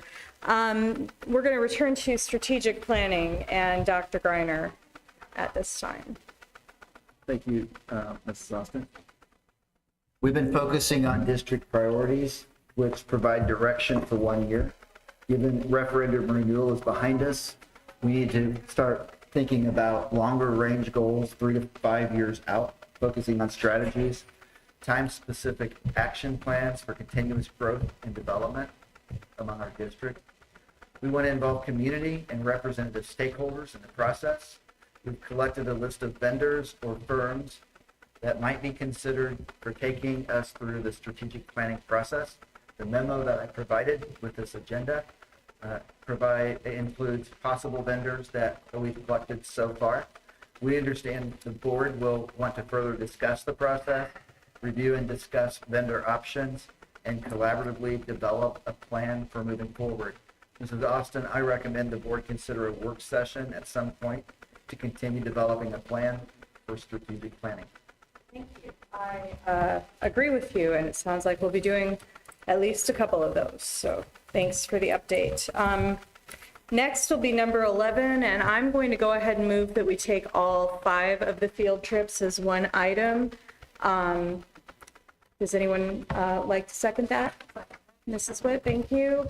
I just think it would be expedient. Any other discussion? Super. All those in favor of taking all 5 of the field trips as one item, please raise your hand. That's everybody. So I need a motion to approve all 5 field trips. Mrs. Mumford, thank you. I need a second. Mr. Wong, thank you. Any discussion? Cool. All those in favor of approving all 5 field trips, please raise your hand. That would be everyone. Thank you very much. Moving on to summer school, Mrs. Roth. And approve is to move forward with a contract with Indiana Online, basically moving forward with contracting with them. We would not know the specifics of the contract until we had more information from students about what they were taking. But we would provide that contract when we had it. We're bringing this to you now so that the counseling department can move forward with that. Okay, thank you.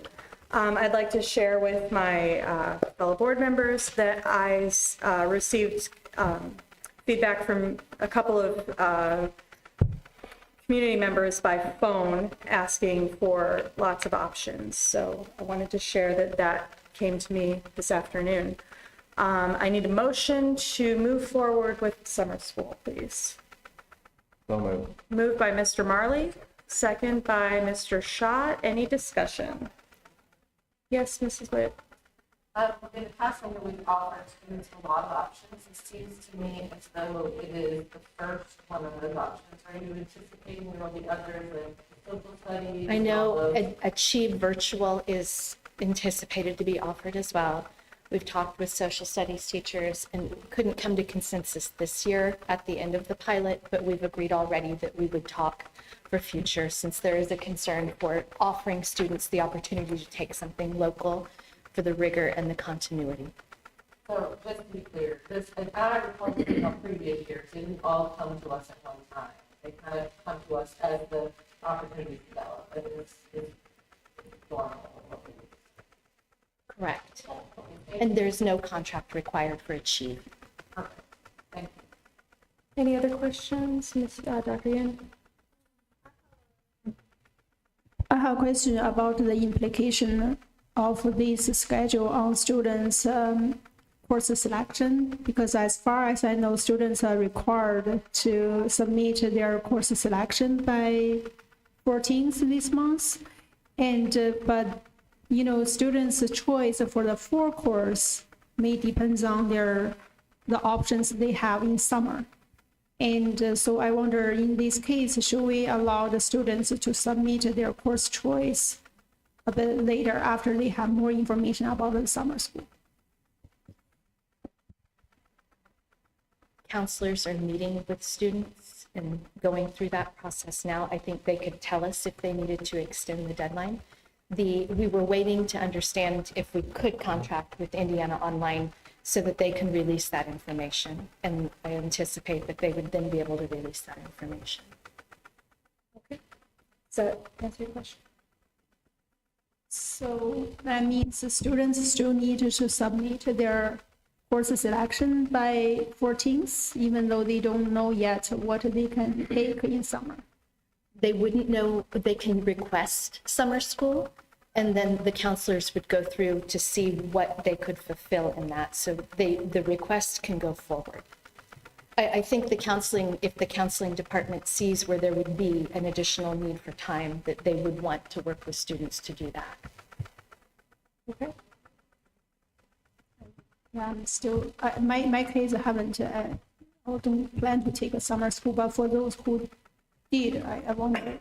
I think what happens is a student would sign up for PE during the summer if they didn't want to take it during the year. And if there were only a handful of students who had signed up for PE, that would be canceled, and they would have to adjust the rest of their plan in order to fit what was actually offered.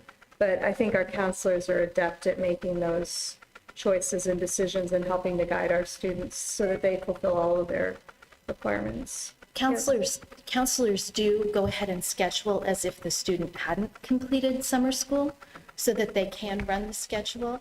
And then if students do complete summer school, then they readjust the schedule. Right. So the two can operate somewhat independently of each other. I'm not sure if that addresses your question. But. For anybody listening out there, gets the misunderstanding PE is not eligible for summer school. Okay. So I don't want any parent. 100 years ago, I took PE during summer school. We don't offer that. don't. I don't want anybody to be disappointed about PE in the summer. That's not a thing. Thank you. The example that I would give is that my children have taken summer school in the past, Dr. Yin, and they have been scheduled as though they did not complete the class. And then when they came back to school, that spot was filled because they were able to present correct completion of it. So just because they're scheduled for summer school also does not mean that they will take it, complete it, and earn a satisfactory grade. So we wouldn't, my understanding is they would not want to interfere with the student's ability to graduate should they not successfully complete it in the summer school format. But I guess my comment to this whole conversation is that our guidance office are really experts in untangling a very difficult, complex situation. And I would imagine that the best solution to any concerns about that would come as close to the student as possible. Thank you. Mrs. Mumford, you had a question? I have a couple of questions. My first one is understanding what the board needs to approve in regards to this and what is just a superintendent kind of recommendation. I mean, sorry, I don't mean to not mean you. So my two question is that the memo seems in general to be covering two topics. One is what online contract with Indiana Online Academy, and the second is the social studies summer program. Are both of those things the school board votes on? Is one of those? What is it that the school board needs to approve? The memo was written to clarify some topics that had gone through the air. The memo itself is a request for a motion to approve to enter into a contract with Indiana Online. Okay. Indiana Online requires a contract. Okay. The clarification in the memo was that the AVE is actually the first choice provider with the guidance counselor, with the school counselors working with students, and that the social studies would be offered there this year because we had not yet reached consensus with social studies on how to sort through the end of that pilot. Okay, that's helpful. So the social studies program, you're just sharing as an administration what decision you made. Yes. We are not voting on that. Correct. Okay. Can I ask? If it were to come up next year, that would be brought to you because there would be funds involved where you would vote on that. Because the funds are being removed technically, I mean, we've done it in the past. That's why we voted on it. But today, because you're Yes. not using funds. So in the past, what it was we sought reimbursement, as we will for anything that we can seek reimbursement for. We sought reimbursement through the state of Indiana, and then the additional funds not reimbursed through Indiana were local funds, which in this case were the ESSER 3 funds. The ESSER 3 funds are no longer available for that purpose. Those have been expended. So I think my big question is why we're doing this in February and why we didn't do this in August or September. I know if I was a teacher and you told me Yeah. today, I mean, it honestly makes me sick to my stomach for our teachers and Yeah. students who have already registered. So actually, we've put on the agenda to bring it, to bring the plan, just the general plan, on December for next year, and then January for any contract approvals. It was simply a matter of us being newer to understanding the end of the pilot and that kind of thing, and the high school kind of remaining status quo. That was the reason for that. Okay, so, so as of now, any I mean, because I know most of our students have actually already submitted their schedules. Just having a high school student, this is a very complicated decision to have been made 2 days before the deadline. So my question is, how is this going to be rolled out? How are, the students who have registered, are they now needing to go back, and it said, I want to take US history through our school. Like, are they now doing that? Even the Indiana Online Academy, that information actually was never shared with even the parents about a summer school option. Achieve was the only one that's been shared. Okay. So it's just a lot of questions that I think our students, like, how will this move forward? Because this is a lot of change of information, if that makes sense. I think what your concerns are valid in ensuring students have the information. My own student has taken summer school and found it helpful. I think in this case, we would want to communicate with the high school that, how will we do this to ensure it goes out there? One of the things that I know the guidance counselors do an entire Google folder with information, so I'm sure it will be placed in that folder. And then I know that the guidance office also sends out emails to update parents. I think it's reasonable that would be part of their plan as well.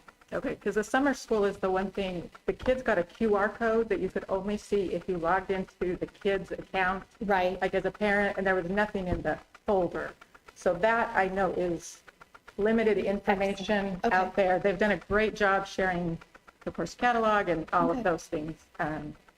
So that's definitely a concern. I agree. Actually, we did meet briefly with the head of counseling, Mrs. Sheffield, and she said, if you hear questions, please let us know, because she shared explicitly, she refines the process year after year about how communication goes out. That way everyone has equal access to information. So if you could send those to me or to her, that way we can get that. I don't want to paraphrase I don't want to paraphrase what your thoughts are, but that way we can make sure that the high school is aware of the concern. It's a legitimate concern.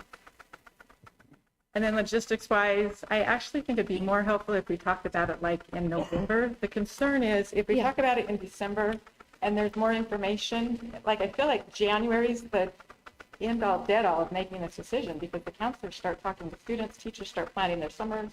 Correct. So I would love as much information. I just feel like there's a lot of data out there we'd love to see, so I just feel like I would not like to see this rushed.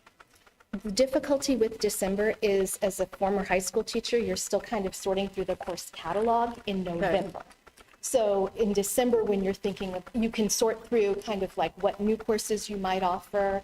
And you guys correct me if I'm wrong, but you're sorting through the process of what new courses you might offer. You're taking into account.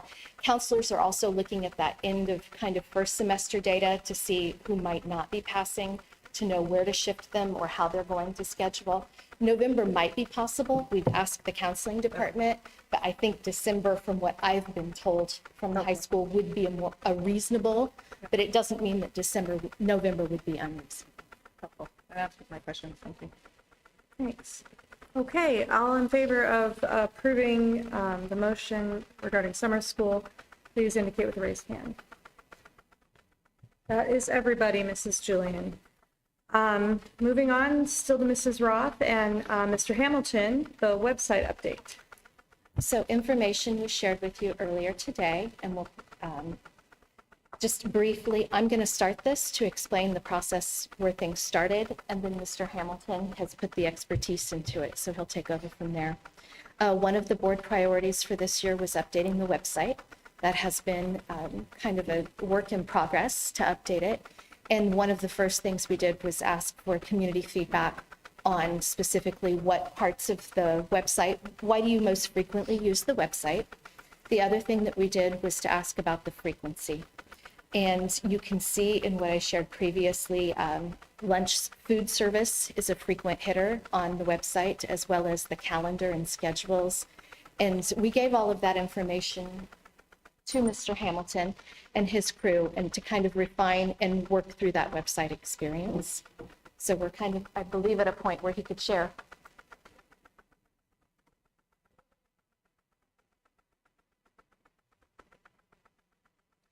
Good evening.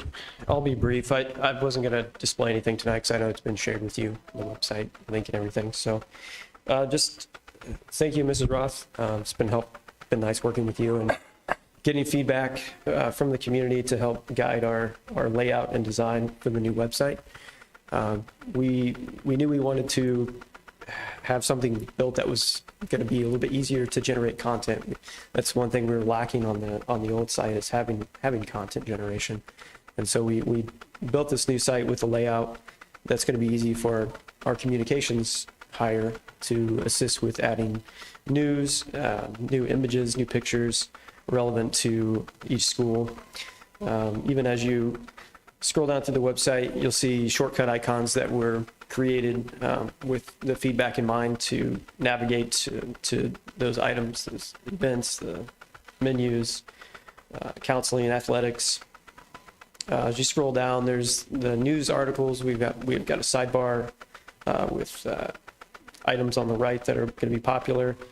And then even as you scroll down, we've added some social media integration as well. So even if you're not following West Lafayette on socials, you can see that, for example, if I go to the high school webpage, I can see there's a West Lafayette alum that was in the Super Bowl. Kind of neat if you didn't know that. So there you go. Another emphasis was to cut down some of the menu items to make this a little bit more seamless, easier to find what we're after. For example, in the board member area, the board area, we cut down that menu structure and created a separate page so we have more like a board hub. So if you were to go there tonight and look at it, you would see that we've got an embedding of the actual live stream there. So you don't have to actually go out to YouTube and find that. It's going to be all right there. You can scroll down a little bit, find the agendas, minutes, all that stuff is going to be right on the page. A little bit easier for everyone to access that stuff, with an emphasis on trying to keep people on our website. So, and that's a common theme throughout this new build, is trying to keep people on the site and not going out, linking out to other things as much as we can. I have a question. Yes. When will it go live? We're hoping this week. Great. So that'll be the plan, to do the cut over this week. Sure. Great talk. Thank you. Second, I've got a question about how content comes off of here. So in reviewing particularly the board section, Yeah. I noticed there were just documents that probably aren't updated and aren't good for archival. I think as a board, we probably have to determine what that would look like. But do you have any thoughts about? Yeah, that's always been just a board decision. So I would get direction from the central office to remove that stuff. That is something that you might want to consider a conversation among the officers. In previous, during my time in the board chair, I would just have those conversations about adding things, but there wasn't really much conversation about removing things, and so that might be an area in which we grow in our practice. Okay, I will add that to my list. Yes. Why would it be necessary to well, it's more just coverage. It has nothing to do with so, I'm sorry. Yeah, go ahead. I'll answer from my viewpoint why that would be important. There is, for example, there are a couple of publications from that I wrote as the chair of the board, and if someone were to click on those, they might not understand that I'm no longer the board chair. And so that's really the nature of my inquiry about archiving. I'm not talking about adding dynamite to them. I'm just saying they would be archived perhaps as historical documents or something, not just the reader who is not perhaps familiar with the time. Yeah, and generally, we're not asked to do that very often. There's been times where I've brought it up in the past? Like, are we okay to just not display these anymore because, we've got a full page of years and folders and things and so forth. So yes, it's cleaner to remove those things if it's not really relevant anymore. Okay, it's nice to hear your voice at a meeting. Usually you're so quiet, so appreciate that. And it's an info only, so there's no vote on this item. I do want to thank Mr. Hamilton. There have been lots of kind of chefs in the kitchen on this one, where obviously each school is represented, different programs are represented, and he's done a fabulous job of accepting feedback. And there are some parts of it that we will continue to update. So. Yeah. Thank you. It's I'm sure it ongoing was process. a huge undertaking. Yeah. Go ahead, Mr. Williams. I look along the website, very nice. In our update of current situation is very. Yeah, absolutely. Yeah.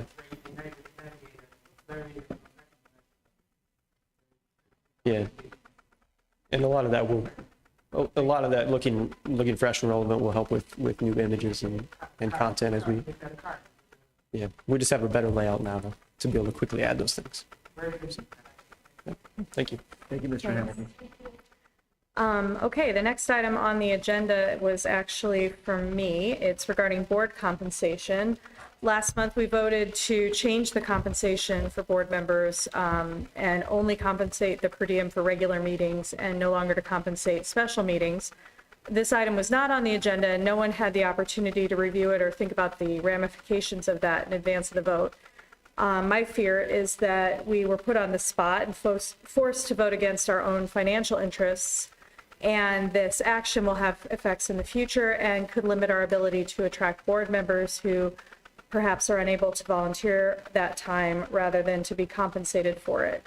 So in the interest of attracting excellent candidates to run for school board in the future, and in the interest of attracting candidates from all socioeconomic backgrounds, some of which may not be able to afford it, as I said, I propose that we revisit this issue.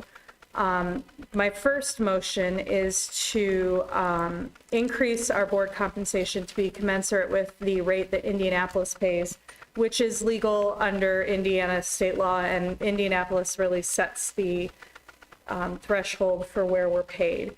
I included the memo from ISBA that we all should have received this month. So if I could move to increase our pay for going forward to $150 for the monthly meetings and $75 per special meeting, retroactive to January 1st. And I'm looking for a second. Seconded by Mr. Schott. Is there any discussion? Oh, okay, a motion to the motion? Motion to motion. Okay. The motion I'd like to make a motion is that language be added that there would be any meetings held on the same night would be paid at one rate, not multiple rates. Yes, yes. So concurrent meetings are all paid are at all at one rate.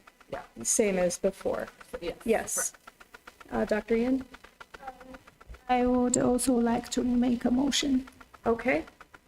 You need a second on my motion before you go to your motion. I probably do.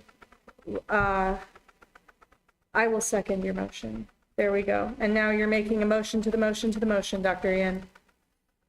Yes, I move to table this vote. And because I would suggest that we compile the compensation information of other districts and then make ours comparable. That is what Indianapolis's rate is for. That Indianapolis maximum. Sets the maximum rate. Yeah, that's a maximum, but I don't think I don't know. I don't have the information about other districts, whether people all pay their board members a maximum. So okay. That's why I feel if we have information about other districts, then it can help us make a more informed decision. Okay, so Dr. Yin has moved that we table this vote. Do I have a second? Mr. Wong seconds the motion to table. Any discussion about tabling specifically?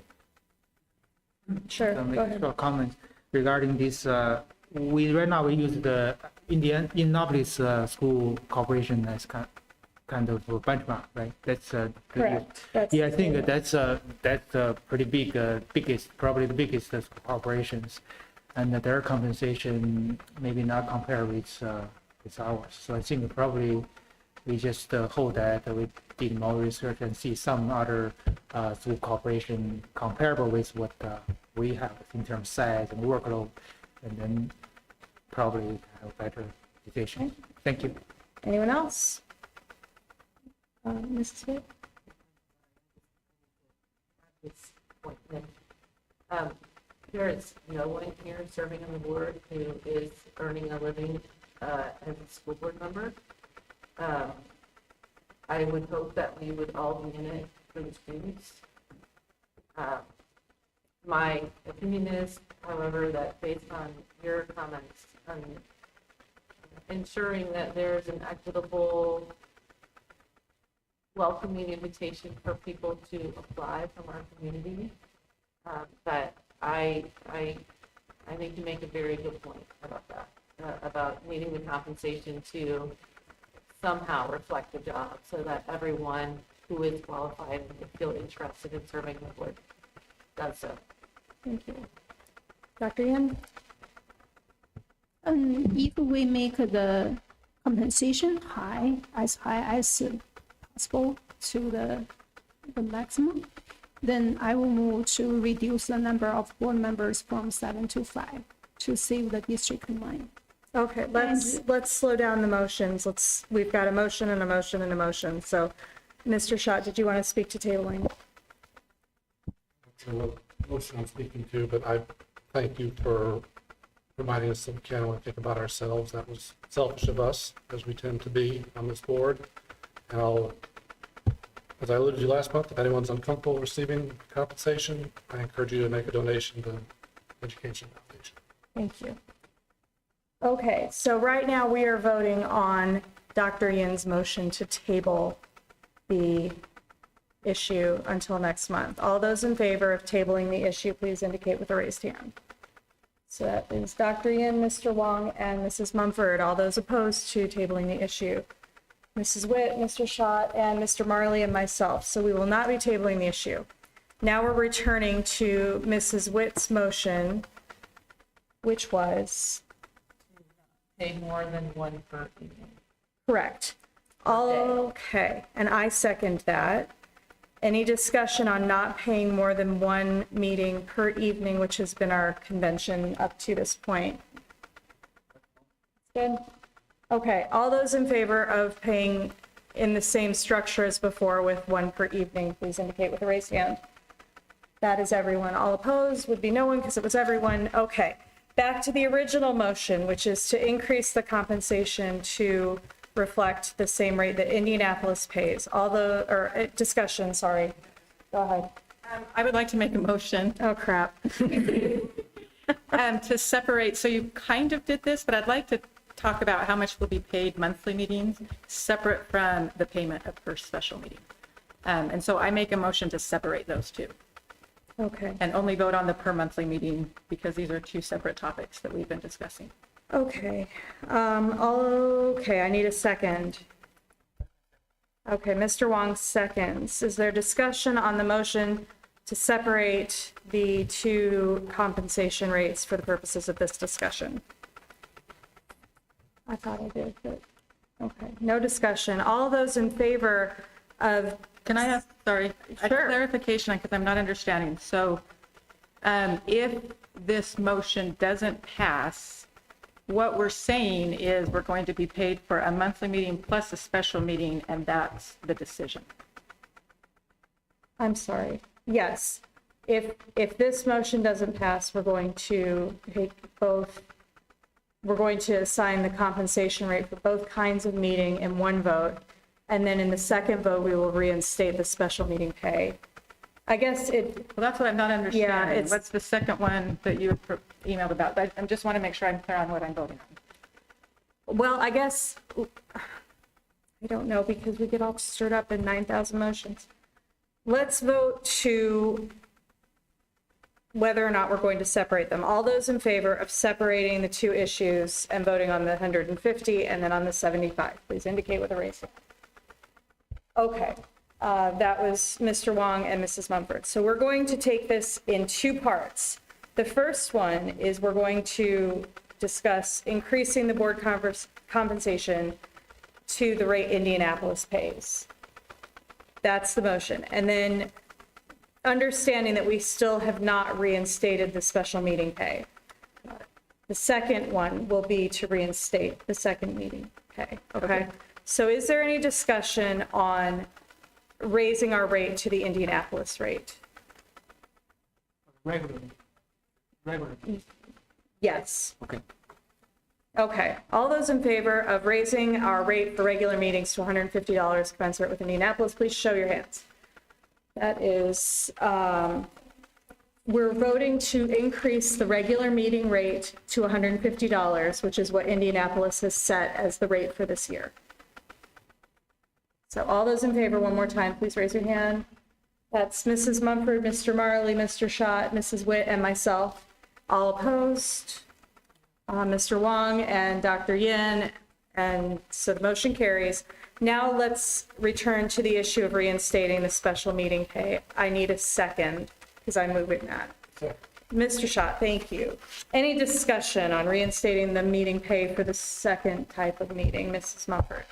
As I shared last month, the payment per meeting has caused difficulties for staff and school board members in determining when we should have meetings and how many we should have. And I agree, I have no issues with increasing the pay for our monthly meetings. And then we also get an additional $2,000 per meeting. So I don't feel like this is actually. Wait, we don't get $2,000 per meeting. Per year. Thank you for correcting that.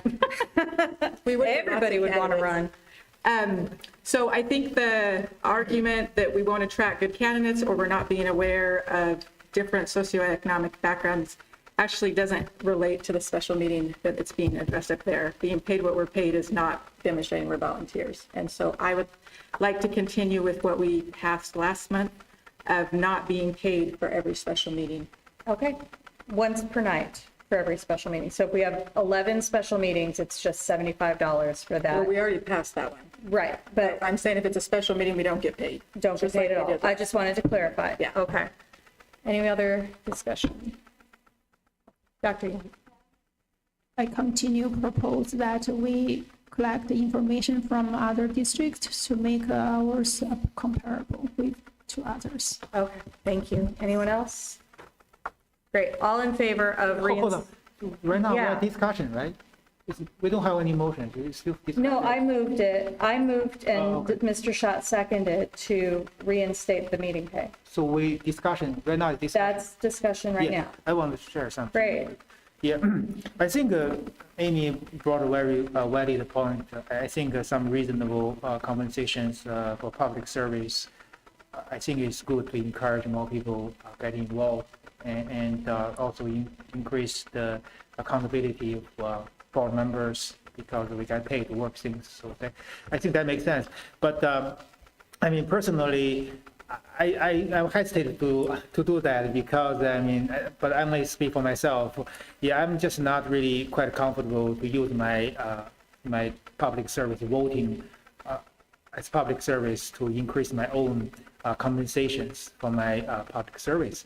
It's kind of perceived as kind of self-serving or interest conflict. So I don't want the community get the perceptions like I vote for myself. That's my concern of these things. So thank you. Thank you. Anyone else? Mrs. Wood. Your complaint would be one you take to legislators. The state of Indiana determines how we do this. What? What's it again? You said you could take your concern to our legislators because that's how the state of Indiana tells us that we must do it, is review and consider our own compensation in public. So I agree, it's all. Yeah, but that's but I think also, Ms. Wade, I think you have a very good point. But I think maybe we can amend this motion a little bit because this situation we have a very good example, which is the 27th amendment of our Constitution. So basically, the congressman cannot change laws to increase or decrease their compensations. They can do that, but they have to wait till after next elections. So maybe we can do that. Basically, In that case, we should have waited until after the next election. not to do next what we did election. last time. Basically, yeah, we can increase these for some other people's, not for ourselves. Okay. So I basically, we do increase know. the compensation, but it won't take effect until after next election. That's our 27th amendment of the Constitution. I think that makes sense. I think that applies specifically to Congress, but do I hear a second? To make the change, but not in effect until after the next election.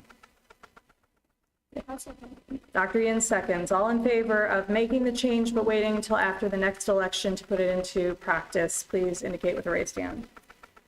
That is Dr. Yin and Mr. Wong. All opposed, please raise your hand. That's Mrs. Mumford, Mr. Marley, Mr. Schott, Mrs. Witt, and myself. So we're going to go ahead and talk about now. And the motion is still pending to increase, or to reinstate, I'm sorry, the special meeting pay. Is there any other discussion on that? Okay, all those in favor of reinstating the special meeting pay, please indicate with raised hand. Mr. Marley, Mr. Schott, Mrs. Witt, and myself. All opposed? Mrs. Mumford, Mr. Wong, and Dr. Yin. That motion passes. Thank you very much for your consideration and discussion. And I have to get back to where we were. Okay, Mrs. Kronk, where do you? That means we're getting there. I also, sorry. So, yeah. Okay, yes, Dr. Yin. Sorry, I also made a motion earlier regarding this pay, kind of, yeah, because. That didn't pass. Nobody voted on my motion. I made two motions. One is table it. The second is I move to reduce the board members from 7 to 5 to reduce the cost for the community, given that we got the highest pay. And because we have. Okay, that would be a separate issue that you would need to move to amend the agenda to at the beginning of the meeting, because it's too different from what we're discussing. Okay, So I can if you'd do like it to next do that. year. I mean, next month, sorry, thanks. And Mrs. Witt? I would ask that you just take that to legal counsel, because it's my understanding that would require, that's a lengthy process that would require the review it by the State Board of Education. That's not something entirely within our control. And so I would enjoy some understanding of that process should we wish to discuss it. Okay, Dr. Yin, if you continue to want to do that, if you could email me and let me know, then we will discuss it with council before we bring it to a meeting. So that would go in the process of adding something to the agenda, which I described earlier this month. Okay. Thank you. Thank you. Mrs. Kronk, please tell us about the band. Okay. West Lafayette Schools Transportation Department has provided transportation for the Indiana Band Association Spring Camp at Purdue for several years now. This year's camp takes place the evening of March 8th through the morning of March 10th. The proposed contract is included in your board packet, similar to last year's. The recommended change this year, or the recommended charge this year, remains the same as last year at $600, and the Indiana Band Association has provided a certificate of liability insurance to cover the use of our buses and drivers for the weekend. Please approve that contract as submitted. Thank you. I need a motion, please. Moved and seconded by Mrs. Witt and Mr. Wong. Is there any discussion? Great. All those in favor of approving that motion, please raise your hands. That's everybody. Next up, Mrs. Kronk. As you are aware, the Wabash Valley Education Center has had a lease agreement with West Lafayette Schools for the land its building resides on for quite some time, since the late 70s. WEBEC Director Judy Hendricks recently informed us that they wish to terminate the lease early and turn the building over to the school district as set forth in the original lease agreement. Ms. Billingsley drafted the resolution included in your board packets to make the termination of the lease agreement official. Please approve that resolution as submitted. Thank you. I need a motion, please. Moved by Mr. Schott, seconded by Mr. Wong. Any discussion?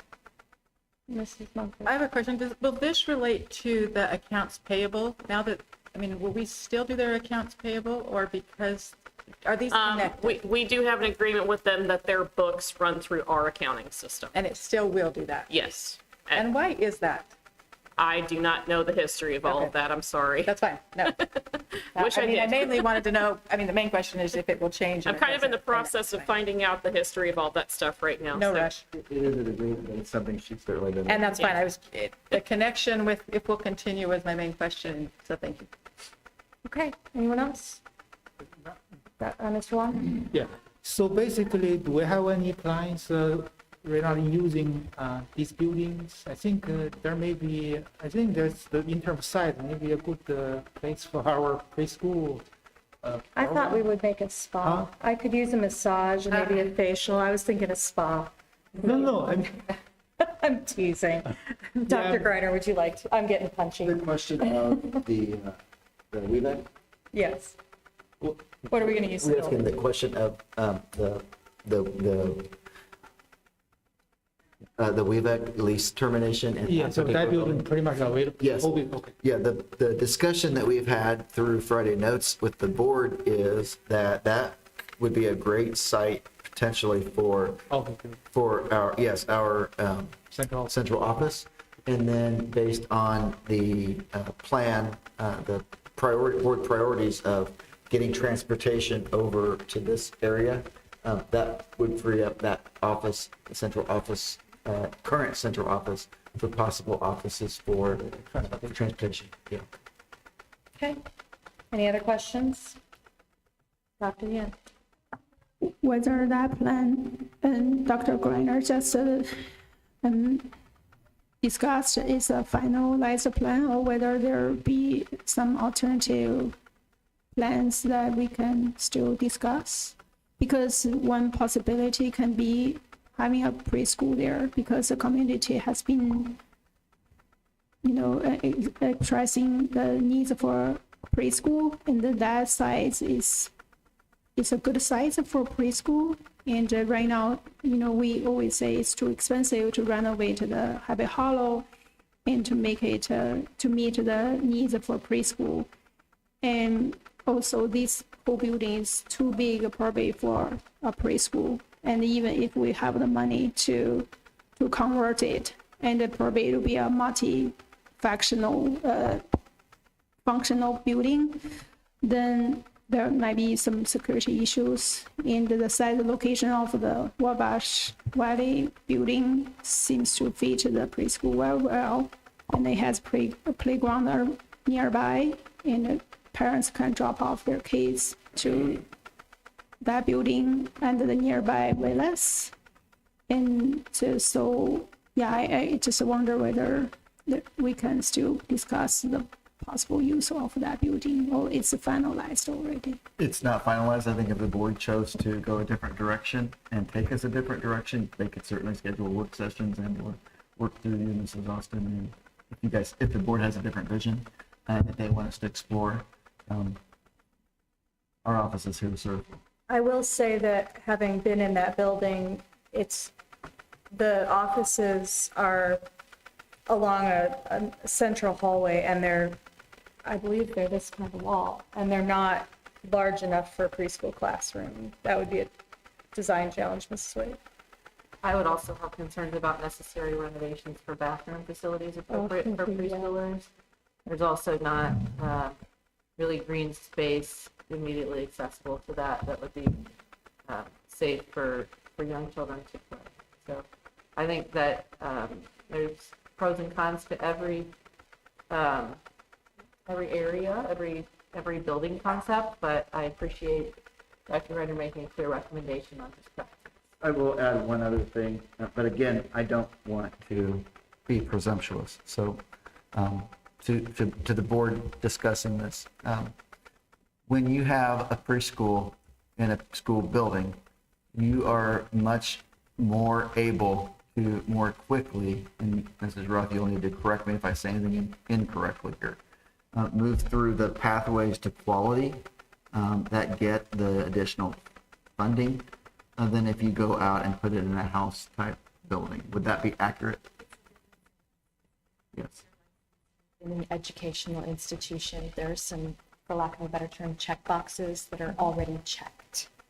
If you are a separate facility, even affiliated with still an educational institution, if the building itself is separate, you're operating under a different license. And typically, yes, there are more check boxes to check before you can meet that hurdle. Okay, so I think we should return to the issue, which is terminating the lease, which is separate from how we're going to use the building going forward. All those in favor of terminating the lease, please indicate with a raised hand. That's everyone, Mrs. Julian. Thank you. Now we're going to talk about some checks, Mrs. Frank. As done every year, we are requesting permission to dispose of outstanding checks that were written in calendar year 2021 that remain outstanding as of December 31st, 2023. These checks are void per Indiana statute as explained in Indiana Code 5-11-10.5. Once disposed, the check amounts will be receipted back into the fund from which they were drawn, or the education fund if the fund is dormant or no longer exists. We're in the process of contacting vendors that are on the list currently to see if they want replacement checks. Even if they are disposed, we have the ability to reissue checks if they present invoices as such in the future. Please approve so that we can dispose of our outstanding checks. Great, thank you. I need a motion, please. So moved by Mr. Wong. Second by Mr. Schott. Any discussion? How much total dollar amount of this kind of check?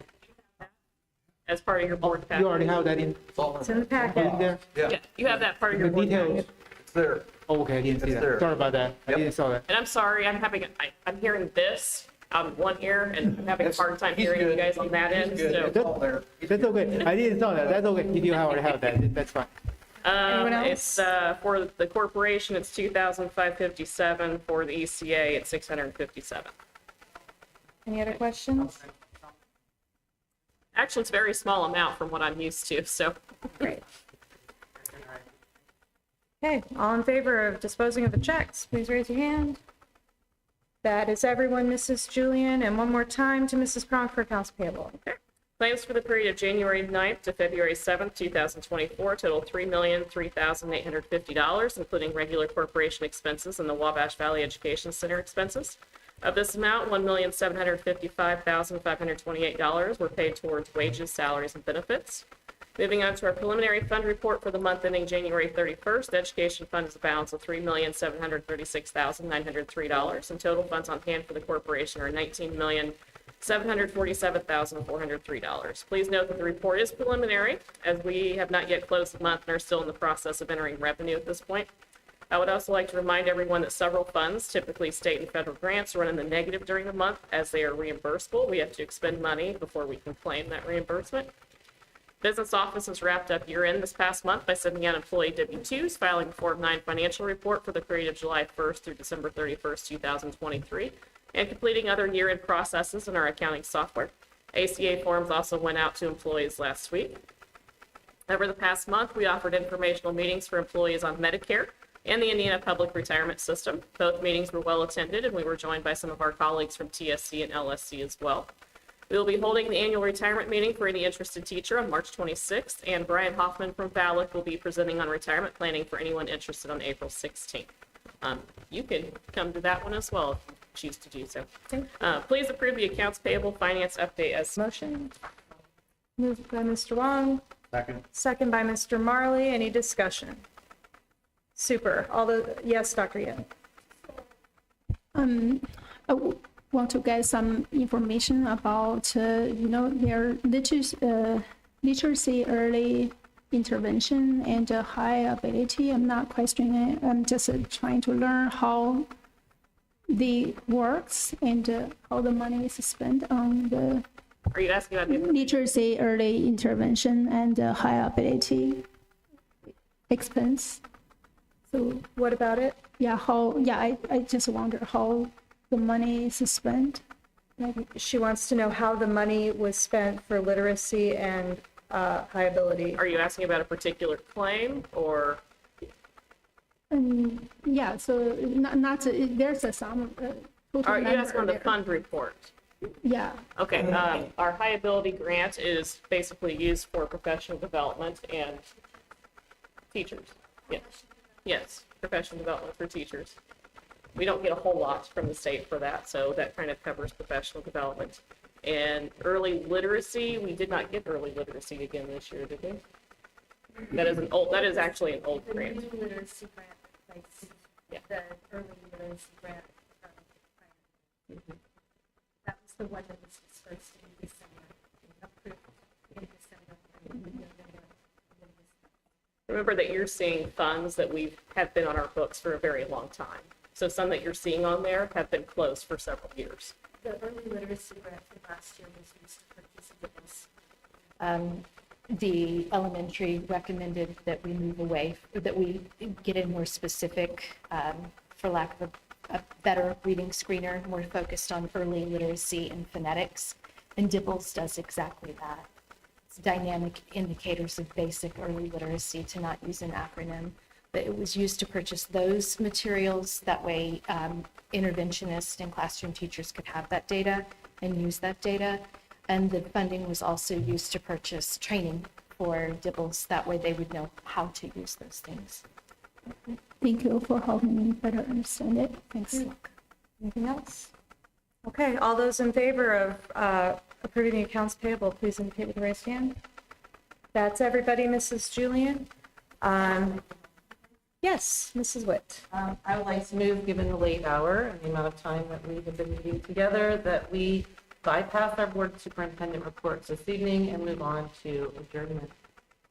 I think that's an interesting idea. Seconded by Mr. Marley. Any discussion about adjourning and skipping the reports?